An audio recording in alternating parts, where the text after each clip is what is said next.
ಇದು ಮೊದಲೇ ಕೊಟ್ಬಿಟ್ರೆ ಹೇಗೆ? ಸಂಕಲ್ಪ ಮಾಡಿ ನಾನೇ ನಿಮಗೆ ಅಲ್ಲೇ ಆಚಾರ್ಯ ಸಿಕ್ಕರೆ ಶ್ರಾದ್ದದ ಮೊದಲು ಬೇಡ ಅಲ್ಲ, ಅವ್ರದ್ದೇನ ಶ್ರಾದ್ದ ಗೊತ್ತಾಯ್ತು. ಇದಕ್ಕೂ ಅದಕ್ಕೂ ಏನ್ ಸಂಬಂಧ ಅಂದ್ರೆ ಇದಕ್ಕೂ ಅದಕ್ಕೂ ಏನ್ ಸಂಬಂಧ? ಶ್ರಾದ್ದ ಇದ್ದವರ ಮನೆಯವರು ಯಾರ್ದಿರತ್ತಲ್ಲ ಅವರ ಶ್ರಾದ್ದ ಅಲ್ಲಿ ಆಗೋದಿದ್ರೆ ಅಲ್ಲಿ ಮಾಡ್ತಾರಲ್ವಾ, ಬೇಡ ಹಾಗಾದ್ರೆ ತನ್ನ ನಿಮಿತ್ತ ಕೊಡೋದು ಬೇಡ. ಇಲ್ಲೇ ಪ್ರೀತರಾಗಿ ಹೊರಟೋಗ್ತಾರೆ.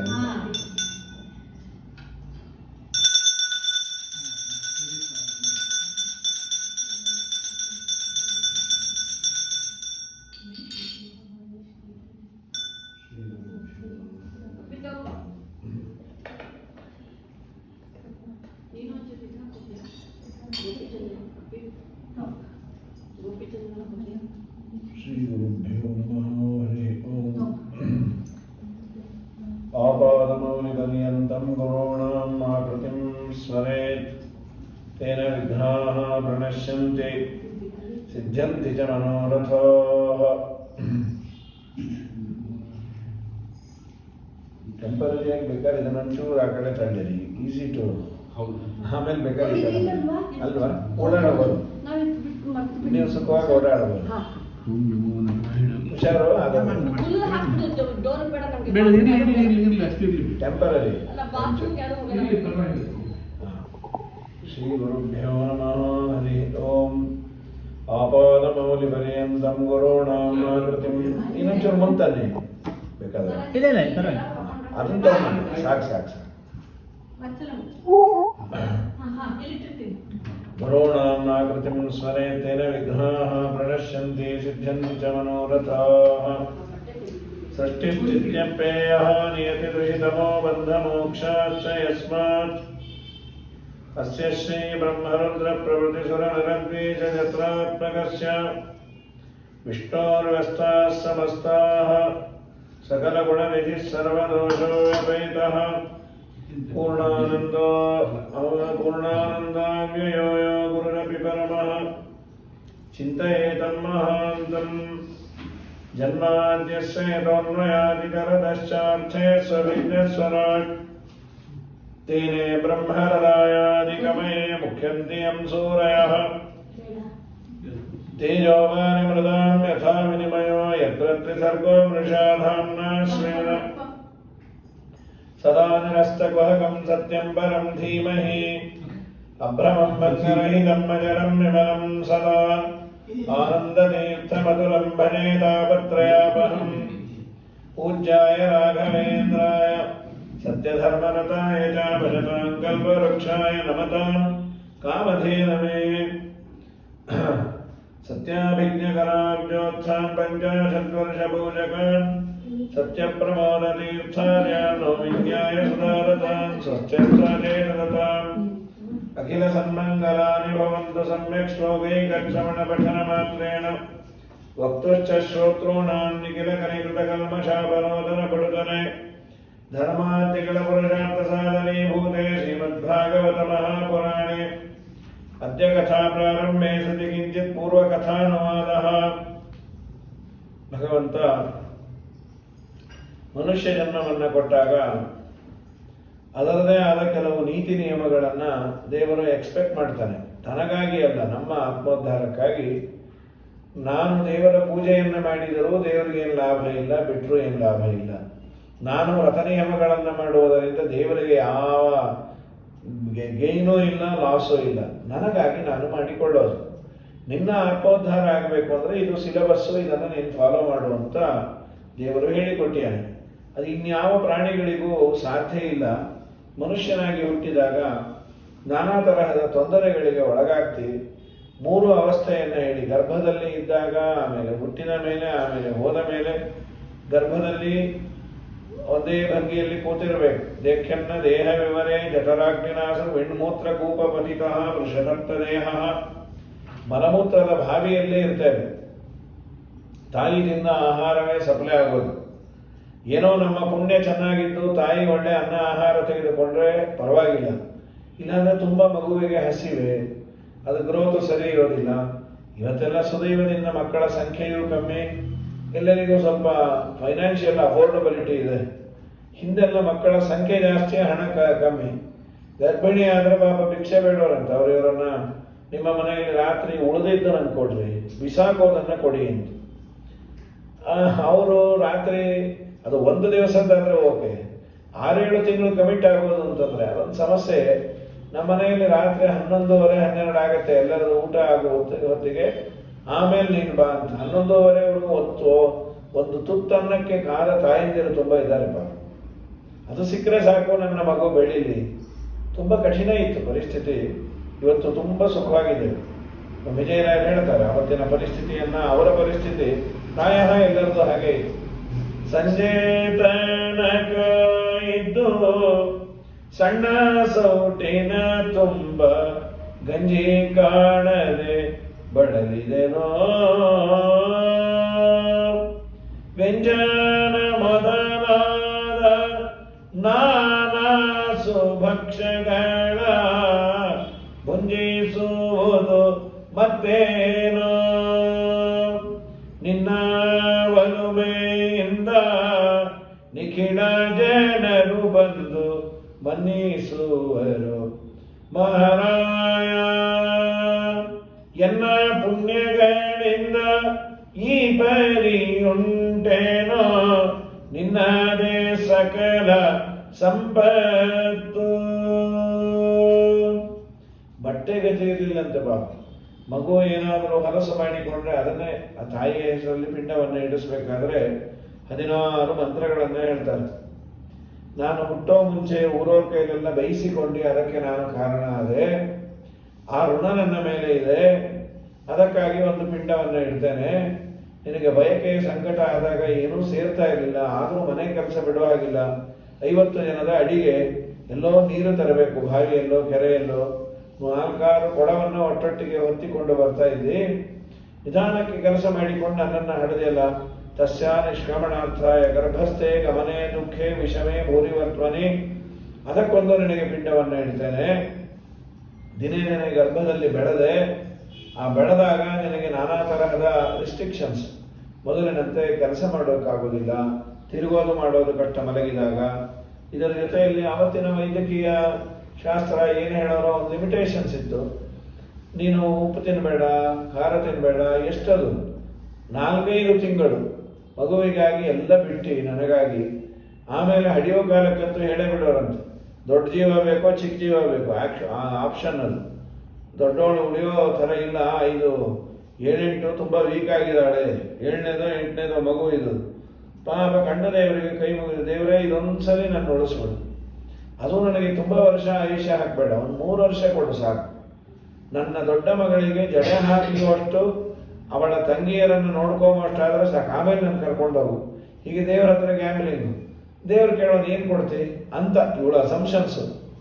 ನಾನು ನಿನಗೆ ಬಂಗಾರದ ಕವಚವನ್ನು ಅಥವಾ ಇನ್ನೇನು ಮಾಡಿಸ್ತೇನೆ ಅನ್ನೋಷ್ಟು ಶ್ರೀಮಂತಳಲ್ಲ. ಯಾರಾದರೂ ಊಟ ತಿಂಡಿ 1000 ಜನ ಮಾಡಿದ ಸ್ಥಳದಲ್ಲಿ ಹೋಗಿ ಎಲೆ ಎತ್ತುತ್ತೇನೆ, ಎಲೆ ಮೇಲೆ ಹೊರಡ್ತೇನೆ, ರಂಗೋಲಿಯನ್ನು ಹಾಕ್ತೇನೆ. ಏನೋ ಹೀಗೆ ನಾನು ಫಿಸಿಕಲ್ ಆಗಿ ಒಂದಿಷ್ಟು ಕೆಲಸ ಮಾಡಿ ನಾನು ನಿನ್ನ ಸೇವೆ ಮಾಡಬಹುದೇ ವಿನಃ ಹಣ ಕೊಡುವ ಯೋಗ್ಯತೆ ನನಗಿಲ್ಲ. ದಯಮಾಡಿ ಉಳಿಸ್ತೀಯ ಅಂತ ದೇವರಲ್ಲಿ ಪ್ರಾರ್ಥನೆ ಮಾಡಿ ನನ್ನನ್ನು ಹಡೆದಿ. ಏನೇನೋ ಹರಿಕೆಯನ್ನು ಹೊತ್ಕೊಂಡು ರಾತ್ರೋ ಮೂತ್ರಪುರೀಶಾಭ್ಯಾಮ್, ರಾತ್ರಿ ನಾನು ಮಲಮೂತ್ರ ವಿಸರ್ಜನೆ ಮಾಡಿದರೆ ಬೇರೆ ಸೀರೆ ಗತಿ ಇಲ್ಲ, ಅದನ್ನೇ ತೊಳೆದುಕೊಂಡು ಒದ್ದೆ ಇರಿಟೇಷನ್ ಆದರೂ ಪರವಾಗಿಲ್ಲ, ನನ್ನ ಮಗು ಚೆನ್ನಾಗಿರಲಿ ಅಂತ. ನನಗೆ ರೋಗ ರುಜಿನ ಬಂದರೆ ಕಂಡ ದೇವರಲ್ಲಿ ಕೈ ಮುಗಿದು ಹರಿಕೆಯನ್ನು ಹತ್ತಿಕೊಂಡು ನನ್ನ ಮಗುವಿನ ರೋಗ ನನಗೆ ಕೊಡುವಂತ ಬೇಡದೆಯಲ್ಲ. ಈ ಎಲ್ಲ ಋಣವನ್ನು ನಾನು ಒಂದು ಸೀರೆಯನ್ನು, ಬೆಳ್ಳಿಯನ್ನು, ಬಂಗಾರವನ್ನು ಕೊಟ್ಟು ಅಮ್ಮನ ಋಣ ಮುಗೀತು ಅಂದ್ರೆ ಅದು ತುಂಬ ಮೂರ್ಖತನ. ಅದಕ್ಕೆ ಶಾಸ್ತ್ರದಲ್ಲಿ ಹೇಳಿಬಿಟ್ಟಿದ್ದಾರೆ, ಎಲ್ಲರ ಋಣವನ್ನು ತೀರಿಸಿಕೊಂಡು ಸನ್ಯಾಸಿಯಾಗಿ ಬಿಡಬಹುದು. ಸನ್ಯಾಸಿ ಆದರೆ ಹಿಂದಿನ ಅಂದರೆ ಅವನು ಗೃಹಸ್ಥನಾದಾಗ ಇದ್ದ ನಂಟು ಗಂಟು ಯಾವುದೂ ಇಲ್ಲ, ಎಲ್ಲವೂ ಮುಗೀತು ಅಂತ. ಸನ್ಯಾಸಿ ಆದರೂ ಬ್ರಾಡ್ ಫಾರ್ವರ್ಡ್, ಒಂದೇ ಒಂದು ಪೂರ್ವಾಶ್ರಮದ ನಂಟು ಅಂದರೆ ತಾಯಿದಂತೆ. ಅವಳು ಅವತ್ತೂ ಪೂಜ್ಯಳೆ, ಇವತ್ತೂ ಪೂಜ್ಯಳೆ. ಅವಳಿಗೆ ನಮಸ್ಕಾರ ಮಾಡೋದು.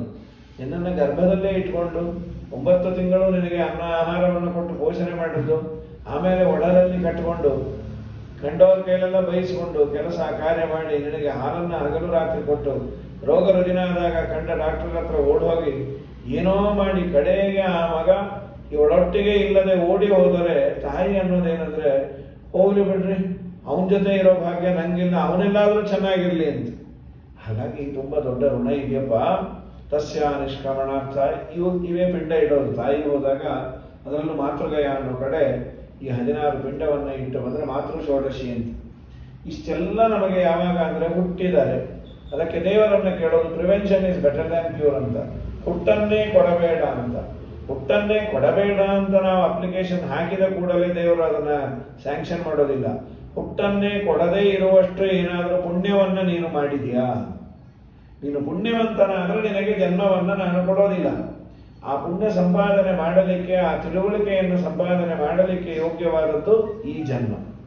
ಇದು ಬಂದಾಗ ನೀನು ಸರಿಯಾಗಿ ಬದುಕಿ ದೇವರಲ್ಲಿ ಬೇಡು, ಇನ್ನೊಮ್ಮೆ ನನಗೆ ಈ ತರಹದ ಅವಸ್ಥೆ, ತಾಯಿ ಗರ್ಭವಾಸವನ್ನು ಕೊಡಬೇಡ ಅಂತ. ಅದಕ್ಕೆ ಪ್ರಧಾನವಾದಂತಹ ಸ್ಟೆಪ್ ಯಾವುದು ಅಂದ್ರೆ ಸಂಗಮ್ನ ಕುರಿಯ ಪ್ರಮದಾಸು ಜಾತು ಯೋಗಸ್ಯ ಪಾರಂ ಪರಮಾರು ವೃಕ್ಷು. ನೀನೇನಾದ್ರೂ ತುಂಬಾ ಎತ್ತರಕ್ಕೆ ಬೆಳಿಬೇಕು ಆಧ್ಯಾತ್ಮಿಕವಾಗಿ, ಬಿಸಿನೆಸ್ ಅಲ್ಲೋ ಇನ್ನೊಂದಲ್ಲೋ ಅದು ಪುಣ್ಯವೂ ಬೇಕು, ಅದು ಬೇರೆ. ಅದರ ಭಾಗವತ ಇರೋದು ನಿನ್ನ ಆಧ್ಯಾತ್ಮಿಕ ಔನ್ನತ್ಯವನ್ನ ಹೇಳಲಿಕ್ಕೆ. ಹಾಗೆ ನೀನು ಬೆಳಿಬೇಕಾದ್ರೆ ಅಯೋಗ್ಯರ ಸಹವಾಸವನ್ನು ಮಾಡಬೇಡ, ಯೋಗ್ಯರ ಒಡನಾಟ ಮಾಡು. ಪ್ರಾರಂಭದಲ್ಲಿ ಬೇಸರ ಆಗ್ಬೋದು, ಅಯ್ಯೋ ಇವರು ಸದಾ ದೇವರು ದೇವರು ಅಂತಾನೆ ಅಂತ. ಒಮ್ಮೆ ನೀನು ಅದಕ್ಕೆ ಅಡಿಕ್ಟ್ ಆಗಿ ಅಂದ್ರೆ ಬಿಡ್ಲಿಕ್ಕೆ ಆಗೋದಿಲ್ಲ. ಆದ್ರಿಂದ ನಿನ್ನ ಸಹವಾಸವನ್ನು ಸರಿ ಮಾಡಿಕೋ ಅಂತ ಹೇಳಿ ದೇವರು ಹೊರಟ. ಅವಳ ದೇಹ ಪತನ ಆಗಿ ನದಿಯಾಗಿ ಹರಿದು ಬಿಡ್ತಂತೆ. ದೇವಹೂತಿಯ ದೇಹ ಕಪಿಲ ಉಪದೇಶ ಮಾಡಿ ಕಪಿಲೋಪಾಖ್ಯಾನವನ್ನು ಸಮಾಪ್ತಿ ಮಾಡ್ತಾರೆ. ಇದಾದ ಮೇಲೆ ಹೆಣ್ಣು ಮಕ್ಕಳ ವಂಶದ ವಿವರಣೆಯನ್ನು ಮಾಡ್ತಾರೆ. ಸ್ವಯಂಭು ಮನುವಿನ ಹೆಣ್ಣು ಮಕ್ಕಳ ವಂಶದ ವಿವರಣೆ. ಅದಕ್ಕೂ ಮುಂಚೆ ಸ್ವಲ್ಪ ಉಳಿದಂತಹ ಇನ್ನೊಂಚೂರು ವಿಷಯವನ್ನ, ಅಂದ್ರೆ ಈ ಪ್ರಸೂತಿ ಅಂತ ಸ್ವಯಂಭು ಮನುವಿನ ಕಡೆ ಮಗಳು, ಅವಳ ವಂಶದ ವಿವರಣೆಯನ್ನು ಮಾಡುವ ಮುಂಚೆ ದೇವಹೂತಿಗೆ ಹೆಣ್ಣು ಮಕ್ಕಳು ಮೊದಲಾಗಿದ್ರು 9 ಜನ. ಅವರಲ್ಲಿ ಅನಸೂಯಾದೇವಿ ಅಂತ ಅತ್ರಿ ಋಷಿಗಳನ್ನ ಮದುವೆ ಮಾಡಿಕೊಂಡಿದ್ರು. ಅತ್ರಿ ಋಷಿಗಳು ತಪಸ್ಸು ಮಾಡಿದಾಗ ಬ್ರಹ್ಮ ವಿಷ್ಣು ಮಹೇಶ್ವರ 3 ಜನ ಬಂದರು. ಅವರಂದ್ರು, ನಾನು ದೇವರು ನನ್ನ ಮನೆಯಲ್ಲಿ ಅವತಾರ ಮಾಡಲಿ ಅಂದ್ರೆ ನೀವು 3 ಜನ ಯಾಕೆ ಬಂದಿರಿ? ಅದಕ್ಕೆ ಭಾಗವತ ಹೇಳೋದು, ನೀವು ಹೇಗೆ ತಪಸ್ಸು ಮಾಡಿದ್ರಿ, ಹೇಗೆ ನಿಮ್ಮ ಭಾವನೆ ಇತ್ತೋ ಅದಕ್ಕೆ ತಕ್ಕಂತೆ ಬಂದ್ವಿ ಅಂತ. ಅಲ್ಲಿ ಉತ್ತರ ನಮಗೆ ಅಷ್ಟು ಸ್ಯಾಟಿಸ್ಫೈ ಆಗುವುದಿಲ್ಲ. ಮಧ್ವಾಚಾರ್ಯರು ಅದರ ಮೇಲೆ ಒಂದು ನಿರ್ಣಯವನ್ನು ಬರೀತಾರೆ, ಒಂದು ಪ್ರಮಾಣವನ್ನು ಕೊಟ್ಟು. ಇತರ ದೇವತೆಗಳ ಒಳಗಿರುವ ದೇವರನ್ನ ನಾವು ಕರೆದರೆ, ನಾವೆಲ್ಲ ಅಂತರ್ಯಾಮಿಯ ಉಪಾಸನೆಯನ್ನು ಮಾಡೋದು. ಭಾರತೀಯ ರಮಣ ಮುಖ್ಯ ಪ್ರಾಣಾಂತರ್ಗತ ಯಾವುದೇ ದೇವರ ಆರಾಧನೆ ಮಾಡಿದರೂ ಈ ಗಣಪತಿ ಪೂಜೆಯನ್ನು ಮಾಡ್ತೀವಿ. ಗಣಪತಿ ಅಂತರ್ಗತ ಭಾರತೀಯ ರಮಣ ಮುಖ್ಯ ಪ್ರಾಣಾಂತರ್ಗತ ವಿಶ್ವಂಭರ, ಶೇಷಾಂತರ್ಗತ ಸಂಕರ್ಷಣ. ಹೀಗೆ ಅಂತರ್ಯಾಮಿಯಾಗಿ ದೇವರು ಎಲ್ಲ ಕಡೆ ಇರ್ತಾನೆ ಅಂತ ಉಪಾಸನೆ ಮಾಡೋರು ನಾವು. ಹಾಗೆ ಉಪಾಸನೆ ಮಾಡ್ಬೇಕು, ನಾವು ಮಾಡೋದು ಅಂತಲ್ಲ, ಶಾಸ್ತ್ರ ಹೇಳಿದ್ದನ್ನು ನಾವು ಪರಿಪಾಲನೆ ಮಾಡೋದು. ಇತರ ದೇವತೆಗಳ ಒಳಗಿರುವ ದೇವರನ್ನ ನನ್ನ ಮನೆಗೆ ಬಾ ಅಂತ ನಾನು ಕರೆದರೆ ಆ ಇತರ ದೇವತೆನೂ ಬರಲೇಬೇಕಂತ. ಸಪೋಸ್ ಎಲ್ಲೋ ಹೋದಾಗ ನೀರು ಕೇಳ್ತೀವಿ, ಒಂದು ಸ್ವಲ್ಪ ನೀರು ಬೇಕು ಕುಡಿಲಿಕ್ಕೆ, ಅವರೊಂದು ತಂಬಿಗೆಯಲ್ಲಿ ನೀರನ್ನು ತರ್ತಾರೆ. ಇವನು ನನಗೆ ಅದೇ ರೇಗೋದು, ನೀವು ಬರೀ ನೀರು ತರಕ್ಕೇನು ತಂಬಿಗೆ ಯಾಕಂದ್ರೆ ಅಂದ್ರೆ, ತಂಬಿಗೆ ಬಿಟ್ಟು ನೀರು ತರೋದು ತೋರ್ಸಪ್ಪ ಆಮೇಲೆ ತರ್ತೀವಿ. ತಂಬಿಗೆ ಇಲ್ಲದೆ ನೀರನ್ನು ತರಲಿಕ್ಕೆ ಅದೇನು ಐಸ್ ಗಡ್ಡೆನಾ? ಸಾಲಿಡ್ ಆದ್ರೆ ಕೈಯಲ್ಲಿ ಹಿಡ್ಕೊಂಡ್ ಬರಬಹುದು. ನೀರನ್ನ ತರಬೇಕಾದ್ರೆ ಹೇಗೆ ತಂಬಿಗೆ ಅನಿವಾರ್ಯವೋ ಹಾಗೆ ಇತರ ದೇವತೆಗಳು ತಂಬಿಗೆ ಇದ್ದಂತೆ, ಒಳಗಿರುವ ದೇವರು ಜಲದಂತೆ. ಎಕ್ಸಾಂಪಲ್ ಅಷ್ಟೇ. ರುದ್ರದೇವರನ್ನ ಬ್ರಹ್ಮದೇವರನ್ನ ನೀನು ಕೇಳದಿ, ಮಗು ಬೇಕು, ನಿನ್ನೊಳಗಿರುವ ದೇವರು ಅಂತಾನೆ, ಅದು ಕರೆಕ್ಟೇ. ಆದರೆ ಆ ದೇವರು ಮಾತ್ರ ಬರೋದಿಲ್ಲ, ಅವರ ಒಳಗಿರೋ ದೇವರು, ಅವರು ಬಂದೇ ಬರ್ತಾರೆ. ಹಾಗಾಗಿ ಬ್ರಹ್ಮ ವಿಷ್ಣು ಮಹೇಶ್ವರ 3 ಜನ ಬಂದು ವರ ಕೊಟ್ಟು ಅವರ ಮನೆಯಲ್ಲಿ 3 ಜನರ ಅವತಾರ ಆಯಿತು. ಒಂದು ದತ್ತಾತ್ರೇಯನಾಗಿ ಭಗವಂತ, ದೂರ್ವಾಸ ಋಷಿಗಳು ರುದ್ರದೇವರಾಗಿ ಅವತಾರ ಮಾಡಿದ್ರು, ರುದ್ರದೇವರೇ ದೂರ್ವಾಸರಾಗಿ. ಬ್ರಹ್ಮದೇವರಿಗೆ ಅವತಾರ ಇಲ್ಲ. ಚಂದ್ರನಲ್ಲಿ ಬ್ರಹ್ಮದೇವರ ವಿಶೇಷ ಸನ್ನಿಧಾನ. ಚಂದ್ರ ಹುಟ್ಟಿದ ಆತ್ಮ ಈಶಾ ಬ್ರಹ್ಮ ಸಂಭವ ಅಂತ ಬ್ರಹ್ಮದೇವರಿಗೆ ಅವತಾರ ಇಲ್ಲದೆ ಇದ್ದರಿಂದ ಚಂದ್ರ ಅತ್ರಿ ಋಷಿಗಳ ಮಗನಾಗಿ ಅವತಾರ ಮಾಡಿದ ಅಂತ ಅವರ ವಿವರಣೆಯನ್ನು ಹೇಳಿ, ಇದಾದ ಮೇಲೆ ಪ್ರಸೂತಿ ದೇವಿ ಅಂತ ಅವಳಿಗೆ 16 ಜನ ಮಕ್ಕಳು. ಅವಳ ಹೆಸರೇ ಸತೀದೇವಿ. ರುದ್ರದೇವರಿಗೆ ಕೊಟ್ಟು ಮದುವೆಯನ್ನು ಮಾಡಿದ್ದ. ರುದ್ರದೇವರಿಗೆ ಮಾವನಿಗೆ ಒಂದು ಜಗಳ ಆಯಿತು. ಪ್ರಜಾಪತಿ ಎನ್ನುವ ಪಟ್ಟ ಬಂತು ದಕ್ಷನಿಗೆ. ದಕ್ಷ ಪ್ರಜಾಪತಿ. ಪ್ರಜಾಪತಿ ಅಂದ್ರೆ ಎಲ್ಲ ಋಷಿಗಳಿಗೆ captain, head of the department. ಅವನಿಗೆ ಏನಾಯಿತು, ಸ್ವಲ್ಪ ಅಹಂಕಾರವು ಬಂದಿತ್ತು. ಒಂದು ಯಜ್ಞಶಾಲೆಯಲ್ಲಿ ಎಲ್ಲ ಋಷಿಗಳು ಯಜ್ಞವನ್ನು ಮಾಡ್ತಾ ಕೂತಾಗ ಬ್ರಹ್ಮದೇವರು ರುದ್ರದೇವರು ಬಂದಿದ್ರು. ಅವ್ರ ಪಾಡಿಗೆ ಅವರು ಬ್ರಹ್ಮದೇವರ ಅಂತರ್ಯಾಮಿಯಾದ ರುದ್ರ ಬ್ರಹ್ಮದೇವರ ಒಳಗಿರುವ ದೇವರನ್ನ ಧ್ಯಾನ ಮಾಡ್ತಾ ಕೂತ್ಯಾರ. ಆ ಹೊತ್ತಿಗೆ ದಕ್ಷ ಬಂದ. ಎಲ್ಲರೂ ಎದ್ದು ಮರ್ಯಾದೆಯನ್ನು ಕೊಟ್ಟರು. ಇವನನ್ನ ಶಿಷ್ಯ, ನಾನು ಬಂದಾಗ ಎದ್ದು ನಿಂತು ಮಾತಾಡಿಸ್ಬೇಕು, ನನಗೆ ನಮಸ್ಕಾರ ಮಾಡಬೇಕು, ಏನೋ ಬೇಡ, ಕೈ ನೋವು ಕಾಲು ನೋವು ಇರಬಹುದು, ವಾಚಾಪಕೃತ ರೋಚಿತ, ಮಾತುಗಾರರು ಮಾವ ಹೇಗಿದ್ದೀರಿ ಅನ್ಬೋದಲ್ಲ. ಇವನು ಮೊದಲಿಂದ ಹೀಗೆ, ಇವನಿಗೆ ಒಂದು ಆಚಾರ ಸಂಹಿತೆ, how to behave in the society ಅನ್ನೋದೇ ಗೊತ್ತಿಲ್ಲ. ಭೂತ ಪ್ರೇತಗಳ ಜೊತೆ ಇವನು ವಾಸ ಮಾಡೋದು, ಸ್ಮಶಾನ, ಇದೆಲ್ಲ ವಿರುದ್ಧವಾದದ್ದೇ, ಹಾಗೆ ಹೀಗೆ ಅಂತ ಚೆನ್ನಾಗಿ ಬೈದು ನಾಳೆಯಿಂದ ಇವನಿಗೆ ಯಜ್ಞದಲ್ಲಿ ಆಹುತಿ ಇಲ್ಲ. ಅದೇ ಇವನು ಮಾಡಿದ ಅಪರಾಧಕ್ಕೆ ಶಿಕ್ಷೆ. ಒಬ್ಬರ ಮನೆ ಅಲ್ಲ, ಎಲ್ಲೇ ಯಜ್ಞ ಮಾಡಿದರೂ ರುದ್ರದೇವರಿಗೆ ಆಹುತಿ ಕಟಾಫ್ ಅಂದ. ರುದ್ರದೇವರು ಏನೂ ಮಾತಾಡಲಿಲ್ಲ. ನಂದೀಶ್ವರ ಶಾಪ ಕೊಟ್ಟ, ಪರಸ್ಪರ ಶಾಪ ವಿಶಾಪ ಎಲ್ಲ ಆಯಿತು. ತನ್ನ ಮನೆಯಲ್ಲೇ ಯಜ್ಞವನ್ನು ಇಟ್ಟುಕೊಂಡು ಯಜ್ಞವನ್ನು ಮಾಡಿ ರುದ್ರದೇವರಿಗೆ ಆಹುತಿ ಇಲ್ಲದಂತೆ ಜಗತ್ತಿಗೆ ಅದೊಂದು ಸಂದೇಶ ಕೊಡಬೇಕಾಗಿತ್ತು. ಆ ಸುದ್ದಿಯನ್ನು ಕೇಳಿ ಸತೀದೇವಿ ಕೇಳ್ತಾಳೆ, ರುದ್ರದೇವರೇ, ನಿಮ್ಮ ಮಾವನ ಮನೆ ಫಂಕ್ಷನ್ ನಾವು ಹೋಗೋದು ಬೇಡ. ಪ್ರಜಾಪತಿಸ್ತೆ ಶುಚುರಸ್ಯ ಸಂಭ್ರತಂ ನಿರ್ಯಾಪಿತೋ ಯಜ್ಞ ಮಹೋತ್ಸವಕ್ಕಿಲ ವಯಂಜ ತತ್ರ ಅಭಿಸರಾಮ ವಾಮತೆ ಯದ್ಯರ್ಥಿತಾ ಮೇ ವಿಬುಧಾ ವ್ರಜಂತಿ. ಎಲ್ಲ ದೇವತೆಗಳು ಹೋಗ್ತಾ ಇದ್ದಾರಲ್ಲ, ನಾವು ಹೋಗೋದಲ್ವಾ? ತಯೋದಿತಂ ಶೋಭನಮೇವ ಶೋಭನೆ. ಅವಳು ಹೇಳ್ತಾಳೆ ಸತೀದೇವಿ, ರುದ್ರದೇವರಂದ್ರು, ನಿಮ್ಮಪ್ಪ ನಮಗೆ ಇನ್ವಿಟೇಷನ್ನೇ ಕಳಿಸಿಲ್ಲ, ಹೇಗೆ ಹೋಗೋದು? ನೀವೇ ಮೊನ್ನೆ ಪುರಾಣದಲ್ಲಿ ಹೇಳಿದ್ರೆ 3 ಕಡೆ ಇನ್ವಿಟೇಷನ್ ಬೇಕಾಗಿಲ್ಲ ಅಂತ. ಭರ್ತುರ್ಗುರೋರ್ದೇಹ ಕೃತಶ್ಚಕೇತನಂ, ಗಂಡನ ಮನೆ, ಗುರುಗಳ ಮನೆ, ದೇಹ ಕೊಟ್ಟ ತಂದೆ ಮನೆ, ಈ 3 ಕಡೆ ಕಾರ್ಯಕ್ರಮ ಆದಾಗ ಇನ್ವಿಟೇಷನ್ ಇಲ್ಲದೆ ಇದ್ರೂ ಹೋಗೋದಂತ. ಈಗ ನಮ್ಮ ಅಪ್ಪನ ಮನೆ, ನಿಮ್ಮ ಮಾವನ ಮನೆ ಅಲ್ವಾ, ಹೋಗೋದಲ್ವಾ? ಅದಕ್ಕೆ ಅವರಂದ್ರು, ಖಂಡಿತ ಸರಿ, ಆದರೆ ಯಾರು ನಮಗೆ ಅಪಮಾನ ಮಾಡಬೇಕು ಅನ್ನೋ ಇಂಟೆನ್ಷನ್ ಇಂದಾನೆ ಪ್ರೋಗ್ರಾಮ್ ಮಾಡ್ತಾರೆ, ಅಲ್ಲಿಗೆ ಹೋಗೋ ಸರಿಯಲ್ಲ. ಯಾಕೆಂದ್ರೆ 4 ಜನದ ಮಧ್ಯೆ ಅಪಮಾನ ಆದಾಗ ಅದು ಸಾಯುವವರೆಗೂ ಮರೀಲಿಕ್ಕಾಗಲ್ಲ. ಅದು ಇನ್ನೂ ಗಾಯ ಜಾಸ್ತಿ ಆಗುತ್ತೆ. ಗಾಯ 2 ಬಗೆ ಅಂತೆ, ದೇಹಕ್ಕಾಗೋದು, ಮನಸ್ಸಿಗಾಗೋದು. ದೇಹಕ್ಕಾಗೋದು ಅದು ಪರಿಹಾರವೂ ಆಗುತ್ತೆ.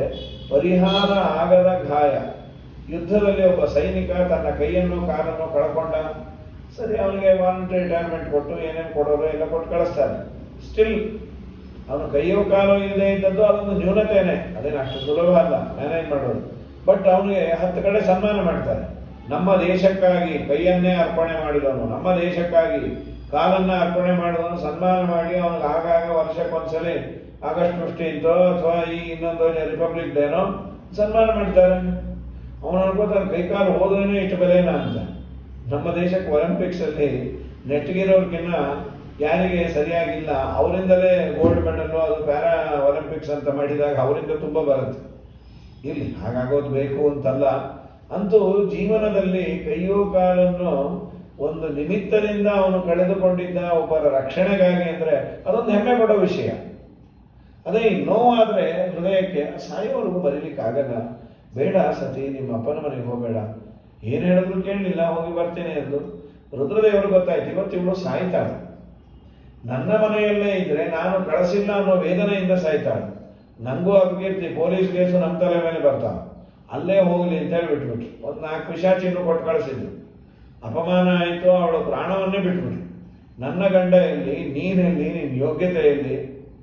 ಸರಿ ಆದ ಮೇಲೆ ನಾರದರು ಬಂದು ಹೇಳಿದ್ದಾರೆ ರುದ್ರದೇವರಿಗೆ, ನಿನ್ನ ಹೆಂಡತಿ ಸತೀದೇವಿ ಪ್ರಾಣತ್ಯಾಗ ಮಾಡಿದ್ದು ಈ ಪರಿವಾರ ಮಠ ಇದೆ ನಮ್ಮ ಹರಿದ್ವಾರದಲ್ಲಿ, ಅದರ ಎದುರಿಗೆ ಇರೋ ಸತಿ ಘಾಟ್, ಅಲ್ಲೇ ಆಗಿದ್ದಂತಿದ್ದು. ಸತಿ ಘಾಟ್ ಅಂತಾನೆ ಅದಕ್ಕೆ ಹೆಸರು. ಈ ಇನ್ಸಿಡೆಂಟ್ ಎಲ್ಲ ಅಲ್ಲೇ ಆದದ್ದು ಅಂತ. ಅವಳು ಕುಂಡಕ್ಕೆ ಹಾರಿಕೊಂಡದ್ದು, ಒಟ್ಟು ದೇಹವನ್ನು ಪರಿತ್ಯಾಗ ಮಾಡಿದ್ದು. ಇದಾದ ಮೇಲೆ ರುದ್ರದೇವರು ತಮ್ಮ ಜಟೆಯನ್ನು ತೆಗೆದು ಒಂದು ನೆಲಕ್ಕೆ ಬಡದಾಗ ವೀರಭದ್ರ ಅಂತ ಅವತಾರ ಮಾಡಿ ಅವನು ಹೇಳದು, ದಕ್ಷಂ ಸಯಜ್ಞಂ ಜೈ, ಯಜ್ಞ ಸಮೇತ ದಕ್ಷನನ್ನು ನಾಶ ಮಾಡಿ ಅಂತ. ಪಿಶಾಚಿಗಳಿಗೆ ಹೇಳಿ ಕೇಳಿ ಚೇಷ್ಟೆ ಮಾಡೋರು ಹಲ್ವಾ ತಿಂದಾಗ. ಇನ್ನು ವಿತ್ ಆರ್ಡರ್ ಅಂದ್ರೆ ಏನು, ಸಿಕ್ಕವರು ಹೊಡಿತಾ ಇದ್ದವರು. ಅವರಂದ್ರು ನಮ್ಗೆ ಯಾಕೆ ಹೊಡಿತೀವಿ, ನಮ್ಗೆ ಯಾಕೆ ಬಂದಿದ್ದೀವಿ ಗೊತ್ತಿಲ್ಲೋ, ಅದಕ್ಕೆ ಅವ್ರು ಕೊಡ್ತೀವಿ ಅಂತ. ಅಂತೂ ದಕ್ಷನ ತಲೆಯನ್ನು ತುಂಡು ಮಾಡಿ ತೆಗೆದು ಅದನ್ನು ಕುಂಡಕ್ಕೂ ಹಾಕಿಬಿಟ್ರು. ಆಮೇಲೆ ಬ್ರಹ್ಮದೇವರು ಬಂದು ರುದ್ರನನ್ನು ಸಮಾಧಾನ ಮಾಡಿ ಇಬ್ಬರೂ ಪರಮಾತ್ಮನ ಬಳಿಯಲ್ಲಿ ಹೋಗಿ ಪರಮಾತ್ಮ ಹೇಳಿದ, ರುದ್ರ ಅವನು ನಿಮ್ಮ ಮಾವನಿಗೆ ಏನಾದರೂ ಮಾಡು, ತಲೆ ಹೋಗಿದೆ ಇನ್ಯಾವುದು ಇಡೋದು, ಇನ್ನೇನಾದರೂ ಮಾಡು ಅಂದಾಗ ಒಂದು ಮೇಕೆ ಇತ್ತು. ಆ ಮೇಕೆ ತಲೆಯನ್ನು ಅವನು ಇಟ್ಟು ನೋಡಿ ಎಷ್ಟು ಚೆನ್ನಾಗಿದೆ. ಆ ಮೇಕೆ ಇದೆಯಲ್ಲ ಅದು ಮೇ ಮೇ ಮೇ ಮೇ ಅಂತಿರುತ್ತೆ. ಸಂಸ್ಕೃತದಲ್ಲಿ ಮೇ ಮೇ ಮೇ ಅಂದರೆ ನಾನು ನಾನು ನಾನು ನಾನು ನಾನು, ಅದು ಮೇ ಬಿಟ್ಟು ಜೂನ್ವರೆಗೂ ಬರೋದೇ ಇಲ್ಲ, ಸದಾ ಮೇ ಮೇ ಮೇ ಅನ್ನತ್ತೆ. ನಮ್ಮ ಜೀವನದಲ್ಲಿ ನಾನು ನಾನು ನಾನು ನಾನು ಅಂತ ಇದ್ರೆ ಇದೇ ಆಗತ್ತೆ, ಅಷ್ಟು ನಾನು ಅನ್ನಬೇಡ ಅಂತ. ಇದಾದ ಮೇಲೆ ದಕ್ಷ ಯಜ್ಞ ಧ್ವಂಸ ಆದ ಮೇಲೆ ಮತ್ತೆ ದಕ್ಷ ಯಜ್ಞವನ್ನು ಪರಿಪೂರ್ಣ ಮಾಡಿ ಪುನಃ ಅವಳೇ ಪಾರ್ವತಿಯಾಗಿ ಅವತಾರ ಮಾಡಿದಂತಹ ಮಹಾನುಭಾವಳು ಉಮಾ ಕಾತ್ಯಾಯನಿ ಗೌರಿ ದಾಕ್ಷಾಯಣಿ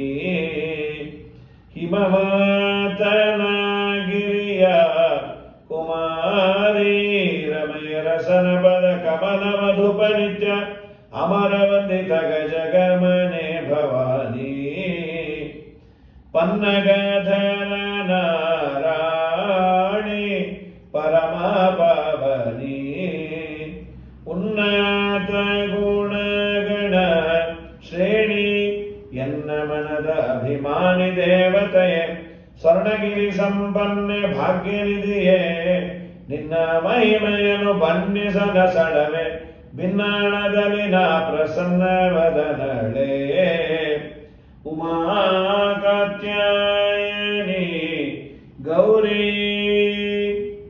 ಅವಳ ಪೂಜೆ ನಿನ್ನೆ ಗೌರಿ ಪೂಜೆ ಆಗಿದೆ, ಇವತ್ತು ಮಗನ ಪೂಜೆ. ಹಾಗಾಗಿ ಅವಳೇ ಪಾರ್ವತಿಯಾಗಿ ಹುಟ್ಟಿ ಮತ್ತೆ ರುದ್ರನನ್ನ ವಿವಾಹ ಆದ್ಲು ಅಂತ. ಇದಾದ ನಂತರದಲ್ಲಿ ಗಂಡು ವಂಶದ ವಿವರಣೆಯನ್ನು ಹೇಳ್ತಾರೆ. ಸ್ವಾಯಂಭ ಮನುವಿನ ಗಂಡು ಮಕ್ಕಳು ಇಬ್ಬರು, ಪ್ರಿಯವ್ರತ ಉತ್ತಾನಪಾದ. ಉತ್ತಾನಪಾದನಿಗೆ ಇಬ್ಬರು ಹೆಂಡತಿಯರು, ಸುರುಚಿ ಸುನೀತಿ ಅಂತ. ಸುನೀತಿ ದೊಡ್ಡವಳು, ಸುರುಚಿ ಸಣ್ಣವಳು. ಸುನೀತಿಯಲ್ಲಿ ಹುಟ್ಟಿದ ಮಗನೇ ಧ್ರುವ, ಸುರುಚಿಯಲ್ಲಿ ಹುಟ್ಟಿದ ಮಗ ಉತ್ತಮ. ಇದು ಭಾಗವತ ಹೆಸರಿನ ಜೊತೆ it gives some message. General ಆಗಿ ಮನುಷ್ಯನಿಗೆ ನೀತಿ ಅಂದರೆ ಇಷ್ಟ ಆಗೋದಿಲ್ಲ. ಯಾರನ್ನ ನಮ್ಮನ್ನು ಕಂಡು ನೀವು ಏಕಾಸೆ ಮಾಡ್ತೀರಾ, ಅದು ಮಾಡ್ತೀರಾ, ನಿಮ್ಗೆ ಯಾಕ್ರಿ ನಾವು ಮಾಡಿದ್ರೆ ಮಾಡ್ಕೊತೀವಿ, ಬಿಟ್ಟರೆ ಬಿಟ್ಕೊತೀವಿ, ನೀವು ನಮ್ಮದು ಸೇರಿಸಿ ನೀವೇ ಮಾಡಿ ಅಂತೀವಿ. ಅದೇ ಏನಾದರೂ ತಿಂದ್ರ ಉಂಡ್ರ ಪಾನಿಪುರಿ ಚೆನ್ನಾಗಿತ್ತ ಅಂದರೆ ಏನು ಆನಂದವೋ, ಅವ್ರು ನೋಡಿದ್ರೆ ಬೇಕ್ರಿ ನೋಡಿದಾಗೆ ಅನ್ಸುತ್ತೆ. ಮನುಷ್ಯನಿಗೆ ರುಚಿ ತುಂಬ ಇಷ್ಟ, ನೀತಿ ಇಷ್ಟ ಆಗೋದಿಲ್ಲ. ಆದರೆ ನಾವು ಯಾವತ್ತು ನೀತಿಯನ್ನು ಫಾಲೋ ಮಾಡಿದರೆ ಸಿಗುವ ಫಲ ಧ್ರುವ, ಶಾಶ್ವತ.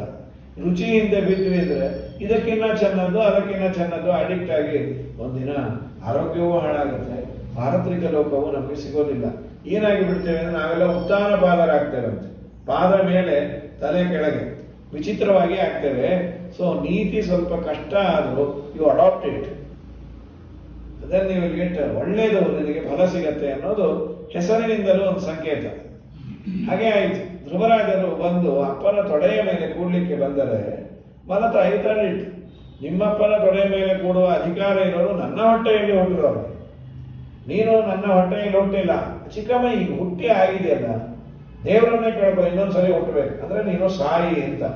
ಹುಟ್ಟಿದವನು ಇನ್ನೊಮ್ಮೆ ಹುಟ್ಟೋದಂದ್ರೆ ಹುಡುಗಾಟವಾ? ಹಾಗಾಗಿ ಸಾಯಿ ಎಂದು ಪಾಪ ಮಗು ಅಳ್ತಾ ಬಂತು. ತಾಯಿ ಏನ್ ಮಾಡಬೇಕು? ಅವಳು ರೋಷ ಆವೇಶ, ನಿಮ್ಮಪ್ಪ ಹಾಳಾಗಲಿ ನಿಮ್ಮ ಚಿಕ್ಕಮ್ಮ ಹಾಳಾಗಲಿ ಏನಲ್ಲಿಲ್ಲ. ಇವತ್ತಿನ ನಿನ್ನ ಸ್ಥಿತಿಗೆ ಕಾರಣ ಮುಖ್ಯವಾಗಿ ದೇವರ ಅನುಗ್ರಹ ಲ್ಯಾಪ್ಸ್ ಆಗಿದೆ. ದೇವರ ಅನುಗ್ರಹ ಆದ್ರೆ ನೀನು ಬರೀ ನಿಮ್ಮಪ್ಪನಿಗೆ ಬೇಕಾದವನಲ್ಲ, ಪ್ರಪಂಚಕ್ಕೆ ಬೇಕಾದ ಐಕಾನ್ ಆಗ್ತೀನಿ ಅಂತ ಮಾತದು.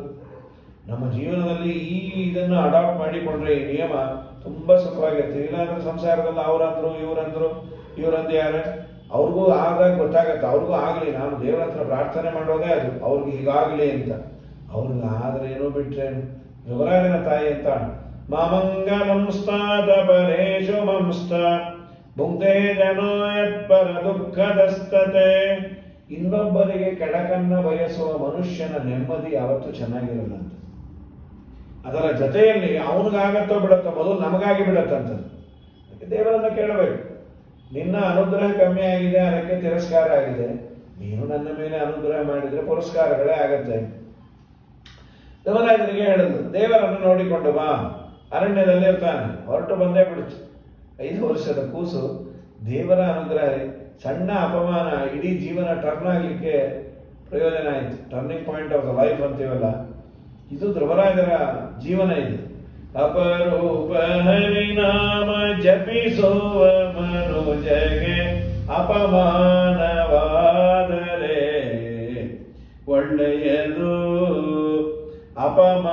ಅಪಮಾನದಿಂದಲೇ ತಪವೃದ್ಧಿಯಾಗುವುದು, ಅಪಮಾನದಿಂದ ಪುಣ್ಯ ಸಫಲವಾಗುವುದು. ಅಪಮಾನದಿಂದಲೇ ನೃಪಧ್ರುವರಾಯಗೆ ಕಪಟ ನಾಟಕ ಕೃಷ್ಣ ಅಪರೋಕ್ಷವಾದನು. ಅಪಮಾನವಾದರೆ ಒಳ್ಳೆಯದು. ಅಪಮಾನ ಆದದ್ದೇ ಒಳ್ಳೆಯದು, ಬ್ಲೆಸ್ಸಿಂಗ್ ಇನ್ ಡಿಸ್ಗೈಸ್ ಅದು. ಅಪಮಾನ ಆಗದೇ ಇದ್ರೆ ದೇವರ ದರ್ಶನ ಆಗ್ತಿತ್ತೋ ಇಲ್ಲ. 5 ವರ್ಷದ ಮಗು ಯಮುನಾ ತೀರ, ಈಗಿನ ಏನು ಮಥುರಾ ಅಂತಿದೆಯಲ್ಲ ಕೃಷ್ಣಾವತಾರದ ಸ್ಥಳ, ಅಲ್ಲಿ ಯಮುನಾ ತೀರದಲ್ಲಿ ತಪಸ್ಸು ಮಾಡಿದ್ದು ಧ್ರುವರಾಜರು. 6 ತಿಂಗಳು ಅದ್ಭುತವಾದ ತಪಸ್ಸು ಮಾಡಿದ್ರು. ಅದಕ್ಕೆ ಮುಂಚಿನ ಕಥೆ ಇಲ್ಲಿಲ್ಲ, ಭಾಗವತದಲ್ಲಿ, ವಿಷ್ಣು ಪುರಾಣದಲ್ಲಿ ಇದೆ. 6 ತಿಂಗಳು ಬ್ಯಾಲೆನ್ಸ್ ಉಳಿದಿತ್ತಂತೆ ತಪಸ್ಸಿನಂತೆ. 3000 ವರ್ಷ ತಪಸ್ಸು ಮಾಡಿದರು. ಹೇಗೇನು ತಪಸ್ಸು ಅಂದರೆ ಎಲ್ಲೋ ಅರಣ್ಯದಲ್ಲಿ ಕುಳಿತು ಗೆಡ್ಡೆ ಗೆಣಸು ತಿಂದು ಅದು ಯಾವುದೂ ಅಲ್ಲ. ವಿಷ್ಣು ಪುರಾಣದಲ್ಲಿ ಅವರ ಧ್ರುವರಾಜರ ಹಿನ್ನೆಲೆಯನ್ನು ಹೇಳ್ತಾ, ಧ್ರುವರಾಜರು ಹಿಂದಿನ ಜನ್ಮದಲ್ಲಿ ಒಬ್ಬ ಬಡ ಬ್ರಾಹ್ಮಣನ ಮನೆಯಲ್ಲಿ ಹುಟ್ಟಿದ್ರಂತೆ. ತುಂಬಾ ಬಡತನ ಇತ್ತು. ಆ ಬಡ ಬ್ರಾಹ್ಮಣನ ಮನೆಯಲ್ಲಿ ಹುಟ್ಟಿದಾಗ ಆ ಬಡ ಬ್ರಾಹ್ಮಣನಿಗೆ ಸಮಸ್ಯೆ ಏನಾಗಿತ್ತು ಅಂದ್ರೆ, ಏನು ಸಂಪತ್ತಿರಲಿಲ್ಲ. ಈ ಧ್ರುವರಾಜನಿಗೆ ಒಬ್ಬನ ಸ್ನೇಹ ಇತ್ತು, ಒಬ್ಬ ರಾಜಕುಮಾರನ ಸ್ನೇಹ ಇತ್ತು. ಆ ರಾಜಕುಮಾರನ ಸ್ನೇಹ ಇದ್ದದ್ದರಿಂದ ಆಟಕ್ಕೆಲ್ಲ ಬರೋರು. ಆಟಕ್ಕೆ ಬಂದಾಗ ಅಲ್ಲಿ ಆಟ ಆಡ್ತಾ ಅವನ ಶ್ರೀಮಂತಿಕೆ ನೋಡಿ ಅನ್ಕೊಂಬಾರಂತ, ನನಗೂ ಇದೆಲ್ಲ ಇದ್ರೆ ಚೆನ್ನಾಗಿರೋದು. ಆಮೇಲೆ ನೆನಪಾಗೋದು, ನಾನು ಬಡವನ ಮಗ, ಅಪ್ಪ ಅಮ್ಮನ ಸೇವೆ ಮಾಡುವ, ತಂದೆ ತಾಯಿಯನ್ನು ಚೆನ್ನಾಗಿ ಸೇವೆ ಮಾಡಿದ್ದಕ್ಕೆ ದೇವರಂದ, ಧ್ರುವ ನನಗೆ ನೀನು ಮಾಡಿದ ತಪಸ್ಸು ಇಷ್ಟ ಆಯಿತು. ಧ್ರುವ ಅಂದ್ರು, ನಾ ಏನು ತಪಸ್ಸು ಮಾಡಿದೆ, ಅಪ್ಪ ಅಮ್ಮನ ನೋಡ್ಕೊಂಡಿಲ್ಲ, ಅದೇ ದೊಡ್ಡ ತಪಸ್ಸು. ನಿಜವಾಗ್ಲೂ ಈಗ ಅದೇ ದೊಡ್ಡ ತಪಸ್ಸಾಗಿದೆ. ಇನ್ನೆಲ್ಲವೂ ಆಗತ್ತೆ. ಅಪ್ಪ ಅಮ್ಮನ ಜೊತೆ ಇರ್ಲಿಕ್ಕೆ ಸಾಧ್ಯವೇ ಇಲ್ಲ ಅನ್ನೋ ಪರಿಸ್ಥಿತಿ ಬಂದಿದೆ. ಆ ತಪ ಅನ್ನೋದಕ್ಕೆ 2 ಅರ್ಥವೂ ಇದೆ. ತಪ ಸಂತಾಪೆ, ತಪ ಆಲೋಚನೆ ಅಂತ. ಚೆನ್ನಾಗಿ ಅವರ ಸೇವೆ ಮಾಡಿದ್ರೆ ಅದು ಒಳ್ಳೇದಾಗತ್ತೆ. ಇಲ್ಲ ಸಂತಾಪ, ಅವರಿಗೆ ಪ್ರಾಣ ತೆಗೆಯೋದು, ಇವನು ಒದ್ದಾಡಿಕೊಂಡು ಅದಾಗಬಾರ್ದು. ಧ್ರುವರಾಜರಿಗೆ ದೇವರನ್ನ ಮುಂದಿನ ಜನ್ಮದಲ್ಲಿ ನಾನು ನಿನಗೆ 5 ವರ್ಷಕ್ಕೆ ದರ್ಶನ ಕೊಟ್ಟು 36,000 ವರ್ಷ ಸಿಂಹಾಸನದಲ್ಲಿ ಇರುವಂತೆ ಮಾಡ್ತೇನೆ ಅಂತ. ಇದು ಧ್ರುವರಾಜನಿಗೆ ದೇವರು ಮಾಡಿದ ದೊಡ್ಡ ಉಪಕಾರ. ದೇವರು ಪ್ರತ್ಯಕ್ಷನಾಗಿದ್ದಾನೆ, ಮಾತಾಡಬೇಕು, ಸ್ತೋತ್ರ ಮಾಡಬೇಕು, ಯಾವ ಅವಯವೂ ಕೆಲಸ ಮಾಡಲಿಲ್ಲ. ಕಡೆಗೆ ದೇವರೇ ತನ್ನ ಕೈಯಲ್ಲಿರೋ ಶಂಖವನ್ನು ತಗಲಿಸಿದಾಗ ಧ್ರುವರಾಜರು ಚೆನ್ನಾಗಿ ಸ್ತೋತ್ರ ಶುರು ಮಾಡಿದರು. ಯೊಂದ ಪ್ರವಿಶ್ಯ ಮಮ ವಾಚಮಿಮಾಂ ಪ್ರಸುಪ್ತಾಂ ಸಂಜೀವಯತ್ಯಖಿಲ ಶಕ್ತಿಧರ ಸ್ವಧಾಮ್ನ ಅನ್ಯಾಶ್ಚ ಹಸ್ತಧರಣಶ್ರವಣತ್ವಗಾದೀನ್ ಪ್ರಾಣಾನ್ ನಮೋ ಭಗವತೆ ಪುರುಷಾಯ ತುಭ್ಯಂ. ನಮ್ಮಪ್ಪ, ನನ್ನ ಒಳಗೆ ನಿಂತು ಪ್ರೇರಣೆ ಮಾಡೋ ನೀನಯ್ಯ. ಅಂತ ಪ್ರವಿಶ್ಯ ಇಮಾಂ ವಾಚಂ, ಈ ಮಾತನ್ನ ನುಡಿಸೋನು ನೀನು, ನಾನು ನುಡಿಯೋ ನನ್ನ ಬರೀ ಮಾತಲ್ಲ, ನನ್ನೆಲ್ಲ ಇಂದ್ರಿಯಗಳು ನಿನ್ನಿಂದಲೇ ಪ್ರೇರಿತವಾಗುವುದು. ಈ ಅನುಸಂಧಾನ ಇದ್ರೆ ಮಾಡಿದ್ದಕ್ಕೆಲ್ಲ ಪುಣ್ಯ ಅಂತ. ನೋಡುವವನು ನೀನು, ಕೇಳಿಸಿದವನು ನೀನು, ನಾನು ಅಸ್ವತಂತ್ರ ಬೊಂಬೆ ಇದ್ದ ಹಾಗೆ.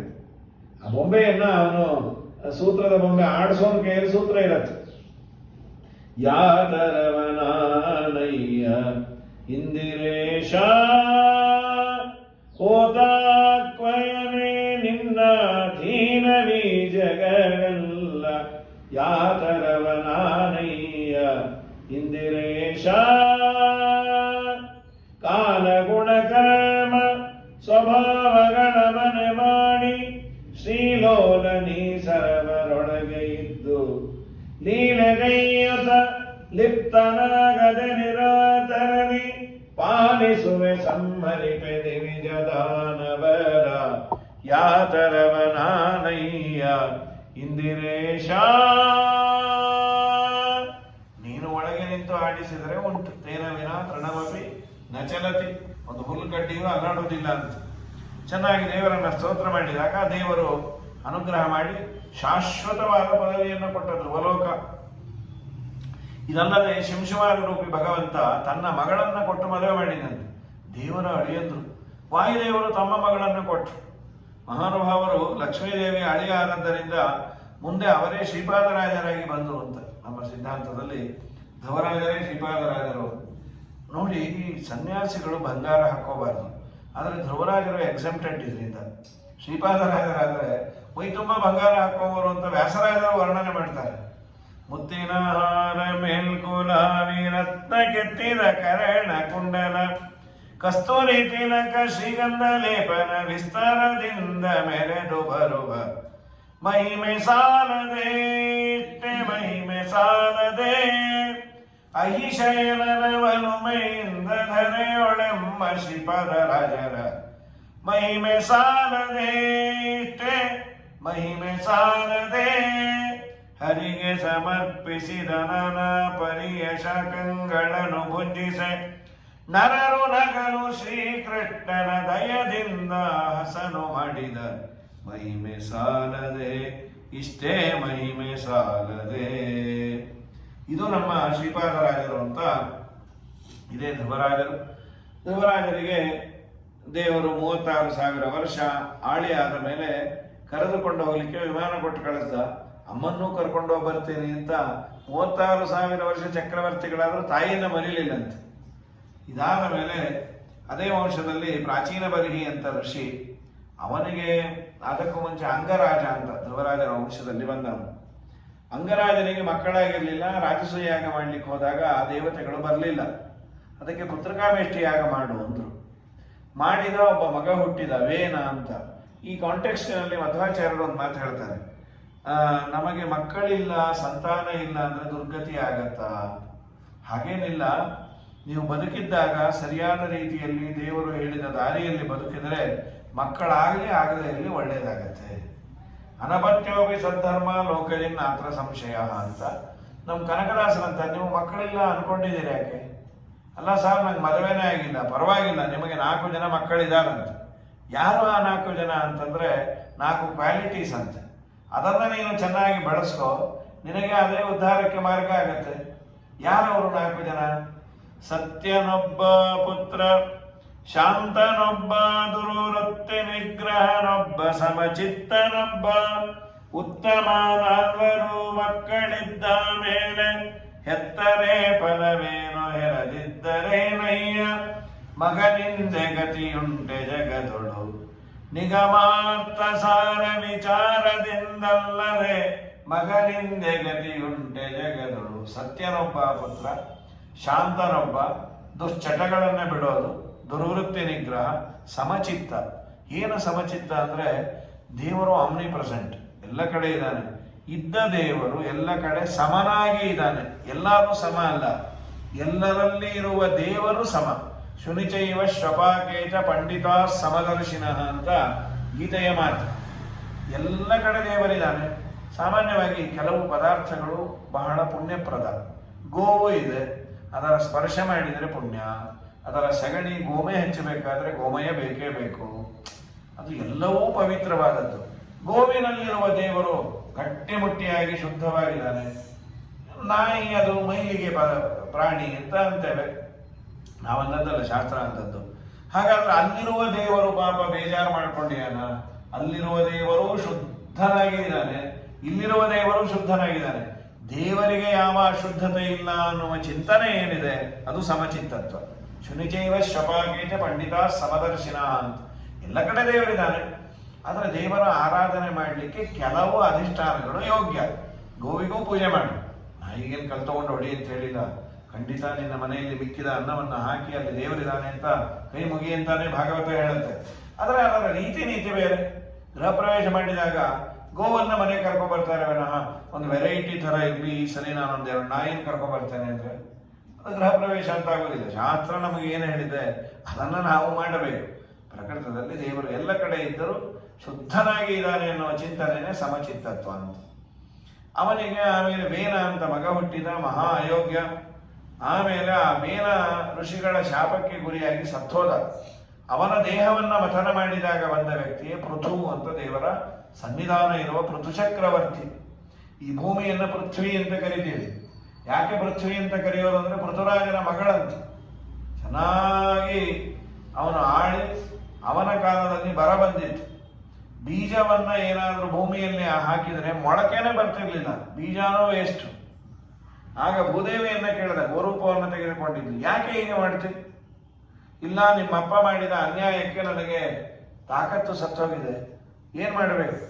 ನೀನೊಂದು ಕರುವನ್ನು ಮಾಡಿಕೊಂಡು ಬಾ, ಹಾಲಿನ ರೂಪದಲ್ಲಿ ಆ ಬೀಜ ಒಡೆಯುವ ಶಕ್ತಿಯನ್ನು ನಾನು ಧಾರೆ ಎರಿತೇನೆ.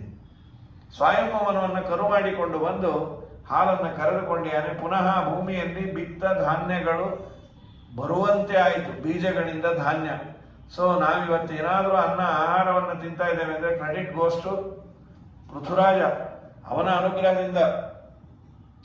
ಅವನ ಚರಿತ್ರೆಯನ್ನು ಹೇಳಿ ಆದಮೇಲೆ ಪ್ರಾಚೀನ ಬರಿಹಿ ಅಂತ ಒಬ್ಬ ಋಷಿ, ಅವನ ಕಥೆ ಪುರಂಜನೋಪಾಖ್ಯಾನ ಅಂತ. ಇದು ಇವತ್ತಿಗೆ ಅಪ್ಡೇಟ್ ಆಗುತ್ತೆ, ಯಾವುದೋ ಔಟ್ಡೇಟೆಡ್ ಕಥೆ ಅಲ್ಲ ಇದು. ತುಂಬ ನಮಗೆ ನಿಮಗೆ ಅಪ್ಲಿಕೇಬಲ್. ಭಾಗವತ ನಮಗೂ ಅಪ್ಲೈ ಮಾಡಿಕೊಳ್ಳಿ ಅಂತ ಹೇಳಿದೆ.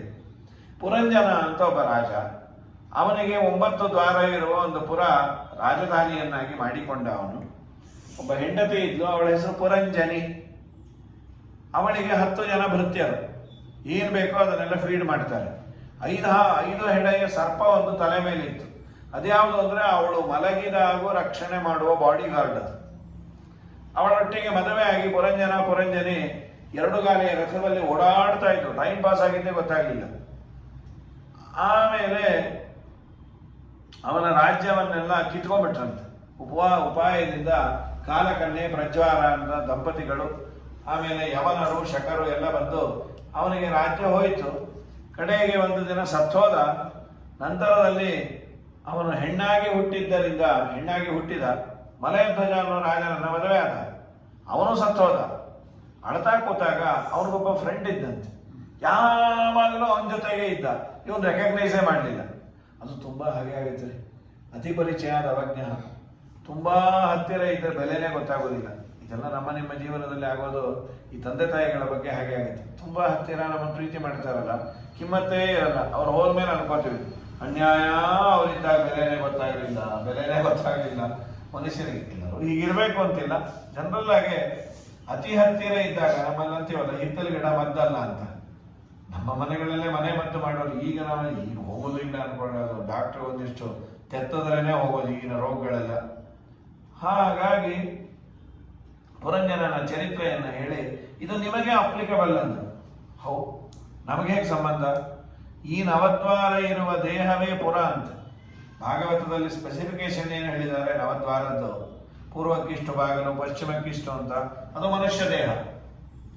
ಇಲ್ಲಿರುವ ಪುರಂಜನ ಯಾರು ಅಂದ್ರೆ ಆ ದೇಹದಲ್ಲಿರುವ ನಾವೇ, ಜೀವರೇ ಪುರಂಜನರು. ನಮ್ಮ ಹೆಂಡತಿ ಅಂದ್ರೆ ಯಾರು? ಬುದ್ಧಿಯನ್ನ ಹೆಂಡತಿ ಅಂತ ಕರೆದ್ಯಾರು. ನಾವು ಓಡಾಡುವ 2 ಗಾಲಿಯ ರಥ ಯಾವುದು? ಪಾಪ ಪುಣ್ಯಗಳೇ 2 ಟೈರ್ ಅಂತ. ನಮಗೆ ಆ ಹೆಣ್ಣಿಗೆ ಭೃತ್ಯರಿದ್ರು 10 ಜನ ಅಂದ್ರಲ್ಲ ಯಾರು? ಪಂಚ ಜ್ಞಾನೇಂದ್ರಿಯ, ಪಂಚ ಕರ್ಮೇಂದ್ರಿಯ. 5 ಹೆಡೆ ಸರ್ಪ ಯಾವುದು ಅಂದ್ರೆ ಮುಖ್ಯ ಪ್ರಾಣದೇವರು. 5 ರೂಪದಿಂದ ಪ್ರಾಣ, ಅಪಾನ, ವ್ಯಾನ, ಉದಾನ. ಅವರು ಒಳಗಿದ್ದು ಎಲ್ಲಾ ವ್ಯಾಪಾರವನ್ನು ಮಾಡಿಸ್ತಾರೆ. ಪ್ರಾಣ, ಅಪಾನ, ವ್ಯಾನ, ಉದಾನ ಸಮಾನ ನೀನೆ ಆನಂದ ಭಾರತಿ ರಮಣ. ಆನಂದ ಭಾರತಿ ರಮಣ ನೀನೇ ಶರ್ವಾದಿ ಗೀರ್ವಾಣಾದ್ಯರಿಗೆ ಜ್ಞಾನಧನ ಪಾಲಿಪ ವರೇಣ್ಯ. ಜ್ಞಾನಧನ ಪಾಲಿಪ ವರೇಣ್ಯ. ನಾನು ನಿರತದಲ್ಲಿ ಏನೇನೆ ಸಗಿದ ಮಾನಸಾದಿ ಕರ್ಮ ನಿನಗೊಪ್ಪಿಸುವೆನು. ಪ್ರಾಣನಾಥ ಸಿರಿ ವಿಜಯ ವಿಠಲನ ಕಾಣಿಸಿಕೊಡುವುದು ಭಾನು ಪ್ರಕಾಶ. ಪವಮಾನ ಪವಮಾನ ಪವಮಾನ ಜಗದ ಪ್ರಾಣ, ಸಂಕರುಷಣ ಭವಭಯಾರಣ್ಯ ದಹನ ಪವನ. ನಮ್ಮ ದೇಹದಲ್ಲಿ ಅವರಿರೋದ್ರಿಂದ ಬೆಲೆ. ಆವವನು ನೆಲೆಸ ಹರಿತ ನೆಲೆಸುವನು, ಆವವನು ತೊಲಗೆ ಹರಿತ ತೊಲಗುವನು, ಆ ವಾಯು ನಮ್ಮ ಕುಲ ಗುರುರಾಯನು ಅಂತ ಮಧ್ವನಾಮದಲ್ಲಿ ಇದೇ ಶ್ರೀಪಾದರಾಯರು ಅಂತಾರೆ. ಹೀಗಾಗಿ ಭಗವಂತ ಅವನೇ ನಮ್ಮ ದೇಹದಲ್ಲಿ ಇದ್ದು ನಮ್ಮೆಲ್ಲ ವ್ಯವಸ್ಥೆಯನ್ನ ಮಾಡುವಂತಹ 5 ಹಳೆ ಸರ್ಪ ಪ್ರಾಣದೇವರು. ನಮ್ಮ ಜೀವನದಲ್ಲಿ ನಮ್ಮ ಈ ದೇಹವನ್ನು ಅಟ್ಯಾಕ್ ಮಾಡೋರು ಯಾರು? ಅದಕ್ಕೆ ಹೇಳಿದ್ರು ಪ್ರಜ್ವಾರ ಕಾಲಕನ್ಯೆ. ಕಾಲಕನ್ಯೆ ಅಂದ್ರೆ ಮುಪ್ಪು. ಗೊತ್ತಿಲ್ಲದೆ ನಮ್ಮ ಅಚೀವ್ಮೆಂಟ್ ಏನು ಅಂದ್ರೆ ಸೀನಿಯರ್ ಸಿಟಿಸನ್ ಆಗೋದು. ಯಾವ ಪ್ರಯಾಸ ಇಲ್ಲ, ಏನು ಸಾಧನೆ ಇಲ್ಲದೆ. ಆಮೇಲೆ ಕಾಲಕನ್ಯೆ ಅಂದ್ರೆ ಮುಪ್ಪು, ಪ್ರಜ್ವಾರ ಅಂದ್ರೆ ನಾನಾ ತರಹದ ಜ್ವರಗಳು, ಇದಲ್ಲದೆ ಮನಸ್ಸಿನ ರೋಗ ಹಾಗೂ ದೈಹಿಕ ರೋಗ ಆದಿ ವ್ಯಾಧಿಗಳು. ಇವೆಲ್ಲವೂ ನಮ್ಮ ದೇಹವನ್ನು 360 ಗಂಧರ್ವರು, 360 ಗಂಧರ್ವರಿಯರು, 360 ಹಗಲು, 360 ಇರಳು. ಇದೇ ನಮ್ಮ ಜೀವನವನ್ನ ಹಾಳು ಮಾಡಿಬಿಡುತ್ತೆ. ನೀನು ನಮಗೊಬ್ಬ ಫ್ರೆಂಡ್ ಇದ್ರೆ ಚೆನ್ನಾಗಿರೋದು, ಇದಾನಂತ ನಮ್ಮೊಳಗೋ ದೇವರಿದ್ದಾನೆ, ಅವನು ಇದಾನೆ ಅನ್ನೋ ಎಚ್ಚರಿಕೆ ಇಲ್ಲ ನಿಮಗೆ ಅಂತ. ನಾವು ಪಾಪವನ್ನು ಮಾಡಬೇಕಾದ್ರೆ ದೇವರಿದ್ದಾನೆ ಅಂದ್ರೆ ಪಾಪ ಮಾಡೋದೇ ಇಲ್ಲ, ಅದು ನಮ್ಗೆ ನೆನಪಿರೋದಿಲ್ಲ ದೇವರಿದ್ದಾನೆ ಅಂತ. ನಮ್ಮಲ್ಲಿ ಮಾತ್ರ ಇಲ್ಲ ಅಂತ ಬೇರೆ ಅನ್ಕೋತೀವಿ. ಕನಕದಾಸರಿಗೆ ಅವೇರ್ನೆಸ್ ಇದ್ದದ್ರಿಂದ ವ್ಯಾಸರಾಜರು ಬಾಳೆಹಣ್ಣು ಕೊಟ್ಟು ನೀ ಎಲ್ಲೋ ಯಾರೂ ಇಲ್ಲದೆ ಇರೋ ಕಡೆ ತಿನ್ಕೊಂಬ. ಕನಕದಾಸರಂದ್ರು ಯಾರೂ ಇಲ್ಲದೆ ಇರೋ ಸ್ಥಳ ನನಗೆ ಸಿಗಲೇ ಇಲ್ಲ ಅಂತ. ಯಾಕೆ? ಯಾರಿದ್ದಾರೆ? ಆ ಬಾಳೆಹಣ್ಣಲ್ಲೇ ಭಗವಂತ ಕಾಂಡ ಅಂತಂದ್ರು ಪುಣ್ಯಾತ್ಮ. ಹೀಗಾಗಿ ನೋಡುವ ಯೋಗ್ಯತೆ ಇದ್ರೆ ಎಲ್ಲ ಕಡೆ ಕಾಣ್ತಾರೆ. ದೇವರೆದುರು ನಿಂತಾಗೋ ಮನಸ್ಸೆಲ್ಲೋ ಇದ್ರೆ ದೇವರನ್ನ ನೋಡ್ಕೊಂಡು ತಿರುಗ್ತಿಲ್ಲ, ಹಾಗೆ ಆಗುತ್ತೆ. ಪೋಂಡಿ ಪೋಂಡಿ ಪೋಂಡಿ ಅಂತ ಹೇಳಿ ಆಚೆ ಬಂದ ಮೇಲೆ ಅಂತ ದೇವರೆಲ್ಲಿದ್ರು ಅಂತ. ನಿನ್ನ ಮಕ್ಕಳಿಗೆ ಇಟ್ಟಾಕ ಅಲ್ಲೇ ಇದ್ರು, ನೀನು ಗರ್ಭಗುಡಿಗೆ ಹೋಗಿ ಏನ್ ನೋಡ್ಕೊಂಬಂದೆ? ಪೂಜಾರ ನಾಮ ನೋಡ್ಕೊಂಬಂದೆ ಅಂತ. ಅದನ್ನೇ ನೋಡ್ಕೋ, ಅದು ಆಚೆನೂ ನೋಡ್ಬೋದು. ಹಾಗಂತೆ ನಮ್ಮ ಮನುಷ್ಯ ಜನ್ಮ. ಬೇರೆ ಜನ್ಮಗಳೆಲ್ಲ ಕ್ಯೂ ಕಾಂಪ್ಲೆಕ್ಸ್ ಅಲ್ಲಿ ಕೂತಾಗೆ ಕೂಚೋಂಡಿ ಕೂಚೋಂಡಿ ಕೂಚೋಂಡಿ ಅಂತ ಕೂಡಿಸ್ತಾರೆ. ಇನ್ನೇನು ದೇವರ ಹತ್ರ ಬಂದಾಗ ಕೊಂಡಿ ಅಂತ ಹೇಳಿಟ್ಬಿಡ್ತಾರೆ. ಹಾಗೆ ಮನುಷ್ಯರು ಇರೋದೇ 100 ವರ್ಷ, ಅದೆಲ್ಲ 50-60 ವರ್ಷ ನಿದ್ದೆಯಿಂದ ಹೋಗಿ ರೋಗವೋ ರುಜಿನವೋ ಇದ್ದಾಗ ಸಾಧನೆ ಮಾಡಿದ್ರೆ ತಿರುಪತಿ ದರ್ಶನಕ್ಕೆ ಹೋಗಿ ಪೂಜಾರು ನಾಮ ನೋಡ್ಕೊಂಡ್ ಬಂದಾಗ ಆಗತ್ತೆ ನಮ್ದೆಲ್ಲ. ಅದು ಆಬಾರ್ದು.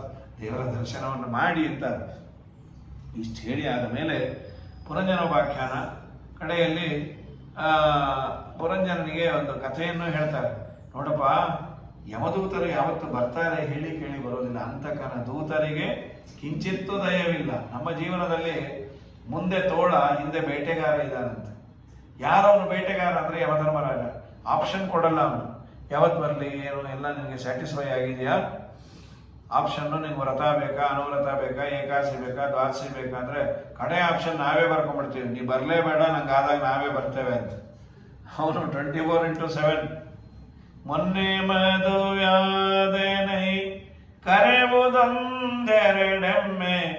ಮೊನ್ನೆ ಕೊಂಡೆನೋ ಹೊಲವ ಫಲವು ಬಹುದು, ಹೊನ್ನಾಣ ಉಂಟೆನಗೆ ಸಾಯಲಾರೆನು ಎನಲು, ಬೆನ್ನ ಬಿಡುವಳೆ ಮೃತ್ಯು ವ್ಯರ್ಥ ಜೀವಾತ್ಮ, ಅಂತಕನ ದೂತರಿಗೆ ಕಿಂಚಿತ್ತು ದಯವಿಲ್ಲ. ಹೊಸ ಮನೆಯ ಕಟ್ಟಿಯೇನು ಗೃಹ ಶಾಂತಿ ಮನೆಯೊಳಗೆ, ಬಸಿರು ಹೆಂಡತಿ ಮಗನ ಮದುವೆ ನಾಳೆ, ಹಸನಾಗಿದೆ ಬದುಕು ಸಾಯಲಾರೆನು ಎನಲು, ಕುಸುರಿದರಿಯದೆ ಬಿಡರು ಯಮನವರು ಆಗ. ಅವರೆಂದು ಮುಲಾಜೆ ಇಲ್ಲದೆ ಹೇಳ್ಕೊಂಡು ಹೋಗ್ತಾರೆ, ಬರೋದ್ರಲ್ಲಿ ಸಾಧನೆ ಮಾಡಿಕೊಳ್ಳಿ ಅಂತ ನಮಗೆಲ್ಲ ಒಂದು ಭಾಗವತ ಹೇಳಿದ ಕಿವಿ ಮಾತು. ಇದಾದ ಮೇಲೆ ಪ್ರಿಯವ್ರತ ಅಂತ ಹಿರಿಯ ಮಗ ಇದ್ನಲ್ಲ, ಸ್ವಯಂಭೂ ಮಗ, ಮನುವಿನ ಹಿರಿಯ ಮಗ, ಅವನ ವಂಶ ವಿವರಣೆಯನ್ನು ಹೇಳ್ತಾರೆ. ಅವನಿಗೆ ರಾಜ್ಯ ಬೇಡ ಅಂತ ವೈರಾಗ್ಯ ಬಂದ್ಬಿಟ್ಟಿತ್ತು. ಮತ್ತೆ ಬ್ರಹ್ಮದೇವರು ಅವನಿಗೆ ಉಪದೇಶ ಮಾಡ್ತಾರೆ, ಹಾಗೆಲ್ಲ ರಾಜ್ಯ ಬೇಡ ಅನ್ಬಾರ್ದು. ನೋಡು, ನಾವು ದೇವರ ಪೂಜೆಯನ್ನು ಮಾಡಬೇಕು, ಆದರೆ ನಮಗೆ ಹೇಳಿದ ದೇವರ ಪೂಜೆಯನ್ನು ಮಾಡಬೇಕು. ನೀನು ಕ್ಷತ್ರಿಯನಾದದ್ದರಿಂದ ರಾಜ್ಯ ಸಂರಕ್ಷಣೆ ಮಾಡೋದೇ ದೇವರ ಪೂಜೆ. ಯಾರ್ಯಾರು ಏನೇನು ಮಾಡಬೇಕು ಸಿಲೆಬಸ್ ಅನ್ನು ಅಟೆಂಡ್ ಮಾಡಬೇಕು. ನಮ್ಮ ಮಗ ತುಂಬ ಬುದ್ಧಿವಂತ ಜೀನಿಯಸ್ಸು, ಮೊನ್ನೆ SLC ಬರೋದು ಬಾ ಅಂದರೆ ಎಲ್ಲ PUC ಆನ್ಸರ್ ಬರೋದು ಬಂದೆ ಅಂದರೆ SLC ಬರೋದ್ರೆ ಗೊತ್ತಾಗಲ್ಲ ಈ ವ್ಯಾಲ್ಯೂಯೇಷನ್ ಮಾಡೋರಿಗೆ. ಇನ್ನು PUC ಬರೋದ್ರೆ 0 ಸುತ್ತ ಕಳಿಸ್ತಾರೆ ಅಷ್ಟೇ. ನಿನ್ನ ಸಿಲೆಬಸ್ ಏನೋ ಅದನ್ನು ಮಾಡಬೇಕು. ರಾಜ, ನೀನು ಮಾಡಬೇಕಾದದ್ದು ಪ್ರಜಾ ಸಂರಕ್ಷಣೆ, ಅದೇ ಒಂದು ದೇವರ ಪೂಜೆ, ಅದನ್ನೇ ಮಾಡು ಅಂದಾಗ ಆಯಿತು ಅಂತ ಅವನು ತುಂಬ ವರ್ಷ ರಾಜ್ಯವನ್ನೆಲ್ಲ ಪರಿಪಾಲನೆ ಮಾಡಿ ಇದಾದ ಮೇಲೆ ಅವನು ತನ್ನ ಮಗ ಆಗ್ನೇಧ್ರ ಅಂತ 10 ಜನ ಮಕ್ಕಳು, ಆಗ್ನೇಧ್ರ ಅನ್ನೋನಿಗೆ ಪ್ರಧಾನವಾಗಿ ರಾಜ್ಯ ಕೊಟ್ಟು ಆಗ್ನೇಧ್ರನ ಮಗನೇ ನಾಭಿರಾಜ. ನಾಭಿರಪತ್ಯಕಾಮಹ, ನಾಭಿರಾಜನಿಗೆ ಮಕ್ಕಳ ಆಗಬೇಕು ಅಂತ ದೇವರನ್ನ ಆರಾಧನೆ ಮಾಡಿದಾಗ ಕುಂಡನಿಂದಲೇ ದೇವರ ಎದ್ದು ಬಂದಂತೆ. ಆ ನಾಭಿರಾಜನ ಯಜ್ಞ ಅಷ್ಟು ಚೆನ್ನಾಗಿತ್ತು. ಅಥಕದಂಜಿಕ್ವತ್ಪದನ ಜೃಂಭಣಧರವಸ್ಥಾನಾದಿಷು ವಿವಶಾನಾಂನಃ ಶ್ರೀಮಚ್ಚರಣಾರವಿಂದ ಸ್ಮರಣಾಯ ಜಲವರ್ಣ ದಶಾಯಾಮಪಿ ಸಕಲ ಕಲ್ಮಶ ನಿರಸನಾನಿ ತಮ ಗುಣಕೃತನಾಮಧೇಯಾನಿ ವಚನ ಗೋಚರಾಣಿ ಭವಂತು. ಭಗವಂತ ನಿನ್ನೇನು ಕೇಳೋದಿಲ್ಲ, ನನ್ನ ಅವಸ್ಥೆ ಹೇಗಾದರೂ ಇಲ್ಲಿ. ಕಥಂಚಿ ಕ್ಷುತ್ಪತನ ಜೃಂಭಣ, ಹಸಿವಾಗಿರಲಿ, ನೀರಡಿಕೆ ಆಗಿರಲಿ, ಏನಾದರೂ ಆಗಿರಲಿ, ನಿನ್ನ ನಾಮ ನಮ್ಮ ನಾಲಿಗೆಯಲ್ಲಿ ಸದಾ ನುರಿಯುವಂತೆ ಮಾಡು. ನಾರಾಯಣ, ನಿನ್ನ ನಾಮದ ಸ್ಮರಣೆಯ ಸಾರಾಮೃತವೆನ್ನ ನಾಲಿಗೆಯೊಳಿರಲಿ. ಕಷ್ಟದಲ್ಲಿರಲಿ ಉತ್ಕೃಷ್ಟದಲ್ಲಿರಲಿ, ಎಟ್ಟಾದರೂ ಮತಿಗೆಟ್ಟು ಇರಲಿ. ಕೃಷ್ಣ ಕೃಷ್ಣ ಎಂದು ಶಿಷ್ಟರು ಪೇಳುವ ಅಷ್ಟಾಕ್ಷರ ಮಂತ್ರ ಜಪಿಸುವ ಹಾಗೆ ನಾರಾಯಣ. ಚಳಿ ಬಂದಾಗಲಿ ಮಳೆ ಬಂದಾಗಲಿ ಗಡಗಡ ನಡಗುತ್ತ ಇರುವಾಗಲಿ ಹರಿನಾರಾಯಣ ದುರಿತ ನಿವಾರಣ. ಇರಲು ಹಗಲು ನಿನ್ನ ಸ್ಮರಣೆ ಮರೆಯದಂಗೆ ನಾರಾಯಣ. ಇದನ್ನೇ ಕೇಳಿದ್ದು ದೇವರಂದ, ಆಯಿತು ಅದನ್ನು ನಿಮಗೆ ಕೊಟ್ಟಿದ್ದೇನೆ, ಇನ್ನೇನಾದರೂ ಕೇಳಿ. ನನಗೆ ನಿಮ್ಮಂಥ ಮಗು ಬೇಕು ಅಂದರೆ ನಾನೊಬ್ಬನೇ ಇರೋದು, ನನ್ನ ಹತ್ರದವರು 50 ಜನ ಇಲ್ಲ, ನೀನೇ ಅವತಾರ ಮಾಡೋದು. ದೇವರೇ ನಾಭಿರಾಜನ ಮಗನಾಗಿ ಅವತಾರ ಮಾಡಿದ ಋಷಭ ಅಂತ.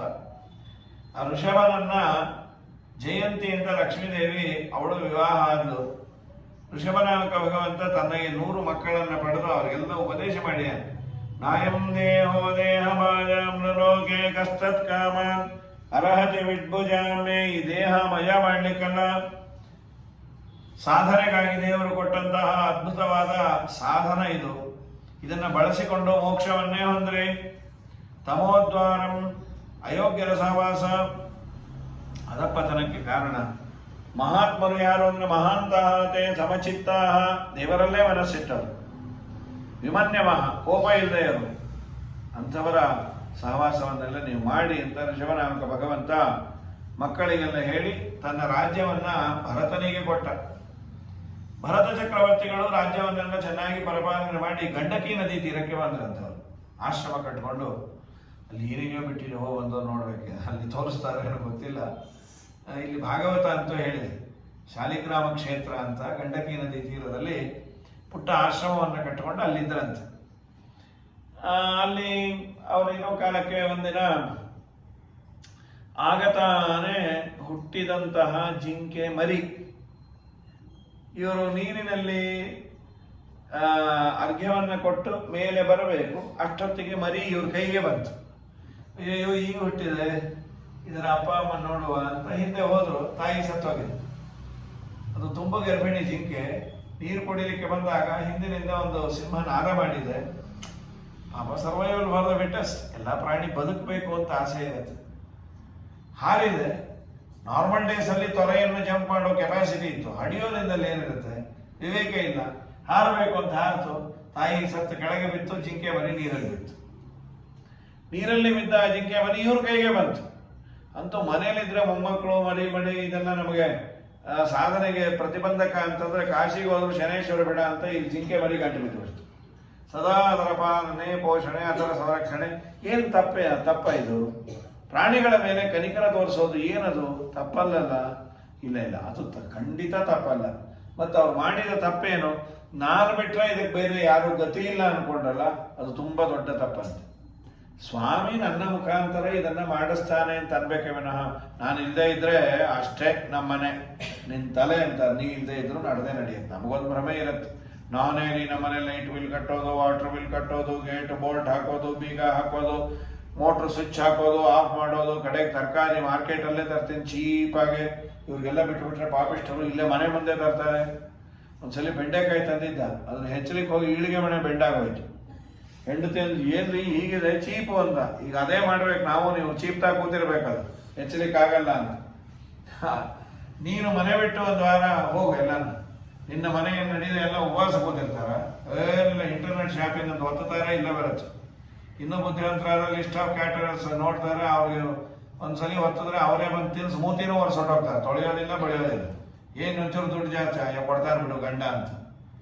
ಸೊ ಪ್ರಪಂಚಕ್ಕೆ ಬದುಕು ಗೊತ್ತು, ಪರಿಸ್ಥಿತಿ ತಲೆ ಮೇಲೆ ಬಿದ್ದಾಗ ಕುಂಟನು ಓಡ್ತಾನೆ ಅಂತ. ನನ್ನಿಂದಲೇ ಏನೋ ತುಂಬ ದೊಡ್ಡ ತಪ್ಪು. ಜಗತ್ತು ಕರ್ತ ನೀನಿರಲು ನಿನ್ನ ನಾನೇನುವವ, ಜಗತ್ತು ಒಳಗೆ ಒಬ್ಬ ಬ್ರಹ್ಮ ಹತ್ಯಗಾರ, ಎನ್ನ ಸ್ವಾಮಿ ಎನ್ನ ಸರ್ವಸ್ವಾಮಿ ಜಗದಂತರ್ಯಾಮಿ. ಜಗತ್ಕರ್ತ ನೀನಿರಬೇಕಾ, ನಿನ್ನನ್ನೇ ನಾನು ಅಂತ ನಿನ್ನ ಕರ್ತೃತ್ವ ಸಾಮರ್ಥ್ಯವನ್ನು ನನ್ನ ಮೇಲೆ ಆರೋಪ ಮಾಡಿಕೊಂಡ್ರೆ ಅವನೇ ದೊಡ್ಡ ಬ್ರಹ್ಮಹತ್ಯೆ ಮಾಡಿದವನು ಅಂತ. ಈ ದಿಶೆಯಲ್ಲಿ ಭರತ ಮುನಿಗಳು ಸಾಯೋ ಕಾಲದಲ್ಲಿ ದೇವರ ಧ್ಯಾನವನ್ನು ಬಿಟ್ಟು ಜಿಂಕೆಯದೇ ಪಾಲನೆ ಪೋಷಣೆ ಅದರ ಸಂರಕ್ಷಣೆ ಅದಕ್ಕೆ ಹಾಲು ಅದು ಒಂದೇ ಆಗತ್ತೆ ಅಂತ ಅದರ ಜೊತೆ ಕುಣಿಯೋದು ಕುಪ್ಪಳಿಸೋದು ಹೀಗೆ ಆಗಿ ಸಾಯೋ ಕಾಲಕ್ಕೆ ಜಿಂಕೆಯದೇ ನೆನಪು, ದೇವ್ರದೆಲ್ಲ ಎರೇಸಾಗ್ಬಿಡ್ತು. ಇವ್ರಿಗೆ ಈಗ ನಮ್ಮ ಗತಿ ಏನು ಅಂತಾರೆ ವಿಷ್ಣುತೀರ್ಥರು. ದೇವರ ಮಕ್ಕಳು ಇಲ್ಲಿ ಇದ್ದದ್ದು ಗಂಡಕಿ ನದಿ ತೀರ, ಗಂಟು ಬಿದ್ದಿದ್ದು ಒಂದು ಪುಟ್ಟ ಜಿಂಕೆ ಕೃಷ್ಣಾಜಿನ. ಅಂಥದ್ದೇ ಅವರಿಗೆ 2 ಜನ್ಮ ಪೋಸ್ಟ್ ಫೋನ್ ಆಯಿತು ಅಂದರೆ ವಾಟ್ ಅಬೌಟ್ ಯು ಅಂತ ನಮ್ಮ 108 ತಲೆಯಲ್ಲಿ ಪ್ರಾಣ ಹೋಗೋ ಕಾಲಕ್ಕೆ ಜಿಂಕೆ ಸ್ಮರಣೆ, ಮುಂದಿನ ಜನ್ಮ ಜಿಂಕೆದು ಬಂತು, ಆದ್ರೆ ದೇವರ ಪೂಜೆ ಮಾಡಿದ್ರಂತೆ. ಸಾಮಾನ್ಯ ಸ್ಮೃತರ್ಮಗನೇ ಹೇ ಪ್ರವೀರ ಕೃಷ್ಣಾರ್ಚನ ಪ್ರಭವ ಅನ್ನೋ ಜಾತಿ ದೇವರ ಪೂಜೆ ಬಿಡಲಿಲ್ಲ ಅಂತ. ಮುಂದಿನ ಜನ್ಮ ಅಂಗೀರಸ ಗೋತ್ರದ ಒಬ್ಬ ಬ್ರಾಹ್ಮಣನ ಮನೆಯಲ್ಲಿ ಜನ್ಮ. ಮಾತಿಲ್ಲ ಕಥೆ ಇಲ್ಲ, ಏನೋ ಹುಚ್ಚೋ ಬೆಪ್ಪ ಅನ್ಕೊಂಡ ಅಪ್ಪ. ಕಡೆಗೆ ಅಪ್ಪ ಹೋದ, ಅಮ್ಮನೂ ಹೋದ್ದು, ಮಲತಾಯಿಯ ಟ್ರೀಟ್ಮೆಂಟ್ ಇವ್ರಿಗೆ ಹಾಕಿದ್ರು, ಇಲ್ಲ ಅಂದ್ರೆ ಇಲ್ಲ. ಇವ್ರು ಬೇಜಾರೇ ಪಟ್ಕೊಂಡಿಲ್ಲ, ದಷ್ಟಾಪಟ್ಟವಾಗಿದ್ರು. ರಘುಗಣ ಮಹಾರಾಜ ಅಂತ ಮೇರೆ ಹೊರ್ಲಿಕ್ಕೆ ಒಬ್ರು ಕಮ್ಮಿ ಆದ್ರೆ ಯಾರಾದ್ರೂ ಇದಾರ ನೋಡ್ರಿ ಸ್ವಾಮಿ ಟೊಂಡೆ ಇದ ನೋಡ್ರಿ ಅಂದ್ರು. ಅವನ ಮೇಲಿಟ್ರೆ ಹರ ಇಲ್ಲ ಶಿವ ಇಲ್ಲ. ನಡೆದ್ರು. ಹೋಗೋ ಕಾಲಕ್ಕೆ ಇರುವೆ ಸಾಲ ಬಂತು. ಇದ್ದಕ್ಕಿದ್ದ ಹಾಗೆ ಅದನ್ನ ಜಂಪ್ ಮಾಡಿದ್ರು. ಒಳಗಿದ್ದ ರಾಜನಿಗೆ ತಲೆಯನ್ನ ಪೆಟ್ಟಾಗಿ ಅಂದ. ಏನೇ ಯಾಕೆ ಓಡಿಸ್ತಾ ಇದ್ದೀರಿ? ನಾವಲ್ಲ, ನ್ಯೂ ಅಪಾಯಿಂಟ್ಮೆಂಟ್. ಅವನಿಂದ ತೊಂದರೆ. ಅವನ್ನೇ ಕೇಳೋಣ. ಮೊದಲು ಹೆಂಗೆ ಆಡ್ದ, ಒಬ್ಬನೇ ಎತ್ಕೊಂಡ್ಬರ್ತಾ ಇದೆ ಅಲ್ಲ. ಈ ಕೈ ಏಮೋ ಹಿತವಾನ್ನಾತಿ ಜರಮ್ನಾತಿ ಬೇವಾನಾತಿ ಸಂವಹನಾಂಗ. ನೀ ಪಾಪ ಸಣ್ಣಗೆ ಬೇರೆ ಇದೆ. ಏನೇನೋ ವ್ಯಂಗ್ಯ ಆಡ್ದ. ಅವ್ರಿಗೆ ವ್ಯಂಗ್ಯ ಇಲ್ಲ, ಕೊಂಗಿಲ್ಲ, ದೇಹಾಭಿಮಾನವನ್ನೇ ಬಿಟ್ಟಿಯಾರ. ನಿನ್ನ ಬಾರಿಗೆ ನಾನೇ ಯಮಧರ್ಮರಾಜ ಅಂತ ಹೇಳಿ ಅಂದ. 2ನೇ ಬಾರಿ ಅವ್ಯವಸ್ಥೆ ಆದಾಗ ಕೊಂದೇ ಬಿಡ್ತೀನಿ ಮಗನೇ ಅಂತ ಹೇಳಿ. ಆಗ ಅವರಂದ್ರು, ರಾಜ ಹೊತ್ತೋನ್ ನಾನಲ್ಲ, ಕೂತೋನ್ ನೀನಲ್ಲ, ಸೇರಬೇಕಾದಂತಹ ಊರು ನನಗಿಲ್ಲ ಅಂದ್ರು. ಮತ್ತು ಯಾರಪ್ಪ 25 ಕಿಲೋಮೀಟರ್ ಹೊತ್ಕೊಂಡ್ಬಂದವರು? ನನ್ನ ನಿನ್ನಲ್ಲಿ ನಿಂತಿರುವ ದೇವರೇ ಹೊತ್ಕೊಂಡ್ಬರೋದು, ನಾವೇನು ಹೊರ್ತೀವಿ? ಹೋಗುವ ದಾರಿಯಲ್ಲಿ ಹೋದ ಹಾಗೆಲ್ಲ ಸಾಗುವವನಾನಲ್ಲ, ನಿನ್ನ ಸ್ಮರಣೆಯ ಬಿಟ್ಟು ತೂಗಿ ತೊಟ್ಟಿಲು ಕೊನೆಗೆ ಸ್ಥಳದಲ್ಲಿ ನಿಲ್ಲುವಂತೆ ಹಂಗೆ ನಡೆಸುವೆ ಸ್ವಾಮಿ, ಹಂಗೆ ನಡಕೊಂಬೆ. ದಯವಿರಲಿ ದಯವಿರಲಿ ದಾಮೋದರ. ನೀನು ನಡೆಸಿದಂತೆ ನಡೆಯೋ ನಾ ಏನು ನಡೀತೇನೆ ಅಂಥೇಳಿ ಅನುಸಂಧಾನವನ್ನ ಮಾಡಿದ ಮಹಾನುಭಾವರು. ಆಗ ಅವನು ಮೇನೆಯಿಂದ ಇಳಿದು ಕಾರು ಹಿಡ್ಕೊಂಡ. ತಾವು ಯಾರು? ತಮ್ಮ ಮಾತು ವಿಚಿತ್ರವಾಗಿದೆ. ನಾನು ಪುರಾಣ ಕೊರಟಿದ್ದೆ ಶುಕ ಕಪಿಲನ ಆಶ್ರಮಕ್ಕೆ. ತಾವೇ ಏನಾದರೂ ವೇಷ ಮಾಡಿಸ್ಕೊಂಡ್ಬಂದ್ರ? ಕಸ್ತನ್ನಿಗೂಢಶ್ಚರಸಿದ್ವಿಜಾನಂ ಬಿಭರ್ಷಿ ಸೂತ್ರಂ ಕಥಮೋ ವದೂತ ಕಸ್ಯಾಸಿ ಕುತ್ರತ್ಯಯ್ಯಾಪಿ ಕಸ್ಮಾತ್ ಕ್ಷೇಮಾಯ ನಶ್ಚೇದಸಿ ನೋತ ಶುಕ್ಲ. ನೀನೇನಾದ್ರೂ ಕಪಿಲನಾಮಕ ಭಗವಂತನ ಅಂದಾಗಿಲ್ಲಪ್ಪ, ನಾನು ರಾಜನೋ, ನನಗೆ ರಾಜ ಅಂತ ಕರೀಲಿಕ್ಕೆ ಒಬ್ಬನೇ ಒಬ್ಬ ದೇವರೊಬ್ಬನೇ, ಇನ್ನೆಲ್ಲರೂ ದಾಸರೇ. ಮೊದಲನೇ ದಾಸಿ ಲಕ್ಷ್ಮೀದೇವಿ. ಹಾಗೆಲ್ಲ ನೀನು ತಪ್ಪು ತಿಳಿಬೇಡ ಅಂತ ಅದ್ಭುತವಾದ ಉಪದೇಶ ಮಾಡಿದ ಮೇಲೆ ಮನುಷ್ಯ ಜನ್ಮದಷ್ಟು ಯೋಗ್ಯವಾದದ್ದು ಯಾವುದೂ ಇಲ್ಲ, ದೊಡ್ಡ ಭಾಗ್ಯ ಅಂತಿಷ್ಟೆಲ್ಲ ಅಂತ ಕಡೆಯಲ್ಲಿ ವಿಶೇಷವಾಗಿ ಅವನಿಗೆ ಉಪದೇಶ ಮಾಡಿ ಅವನನ್ನು ಉದ್ಧಾರ ಮಾಡಿದರು. ಈ ಜಡಭರತೋಪಾಖ್ಯಾನದ ನಂತರದಲ್ಲಿ ಬರುವಂಥದ್ದೇ ಭೂಗೋಳ ಖಗೋಳ ವರ್ಣನೆ. ಅದರ ವರ್ಣನೆಯನ್ನು ಮಾಡಿ ನರಕದ ಬಗ್ಗೆ ಹೇಳಿದ್ದಾಗ ನಾಳೆ ಹೇಳ್ತೀವಿ, ಅರ್ಥಾಗಿದೆ ಎಂದು. ಹರೇ ನಮಃ. ಶ್ರೀಕೃಷ್ಣ ಪ್ರಣವ. ನಾಳೆ ದಿವಸ ಮತ್ತೆ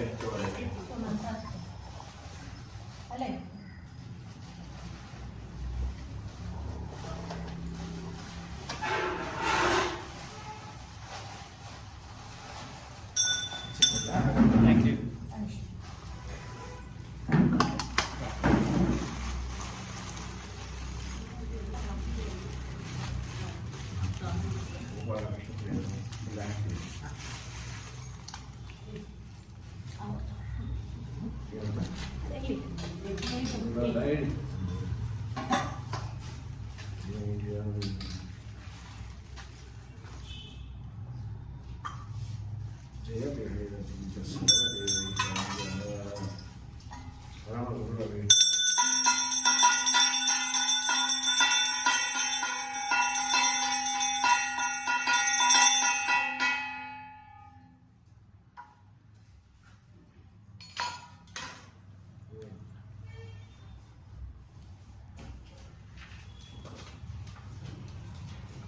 ಗಣೇಶನ ಪೂಜೆ ಆಗಬೇಕು. ಆಮೇಲೆ ಆಗೋಯ್ತು ಸರ್, ಮುಗಿಸ್ಕೊಂಬಂದ್ವಿ. ಏನು ಪೂಜೆ ಅಂತಂದ್ರೆ 4 ಗಂಟೆಗೆ ದೇವ್ರ ಪೂಜೆ ಮುಗಿಸಿ ಗೌರಿ ಪೂಜೆ ಎಲ್ಲ ಆಯ್ತಲ್ಲ, ನಾವೆಲ್ಲ ಬರಕ್ಕಾಗಿಲ್ಲ.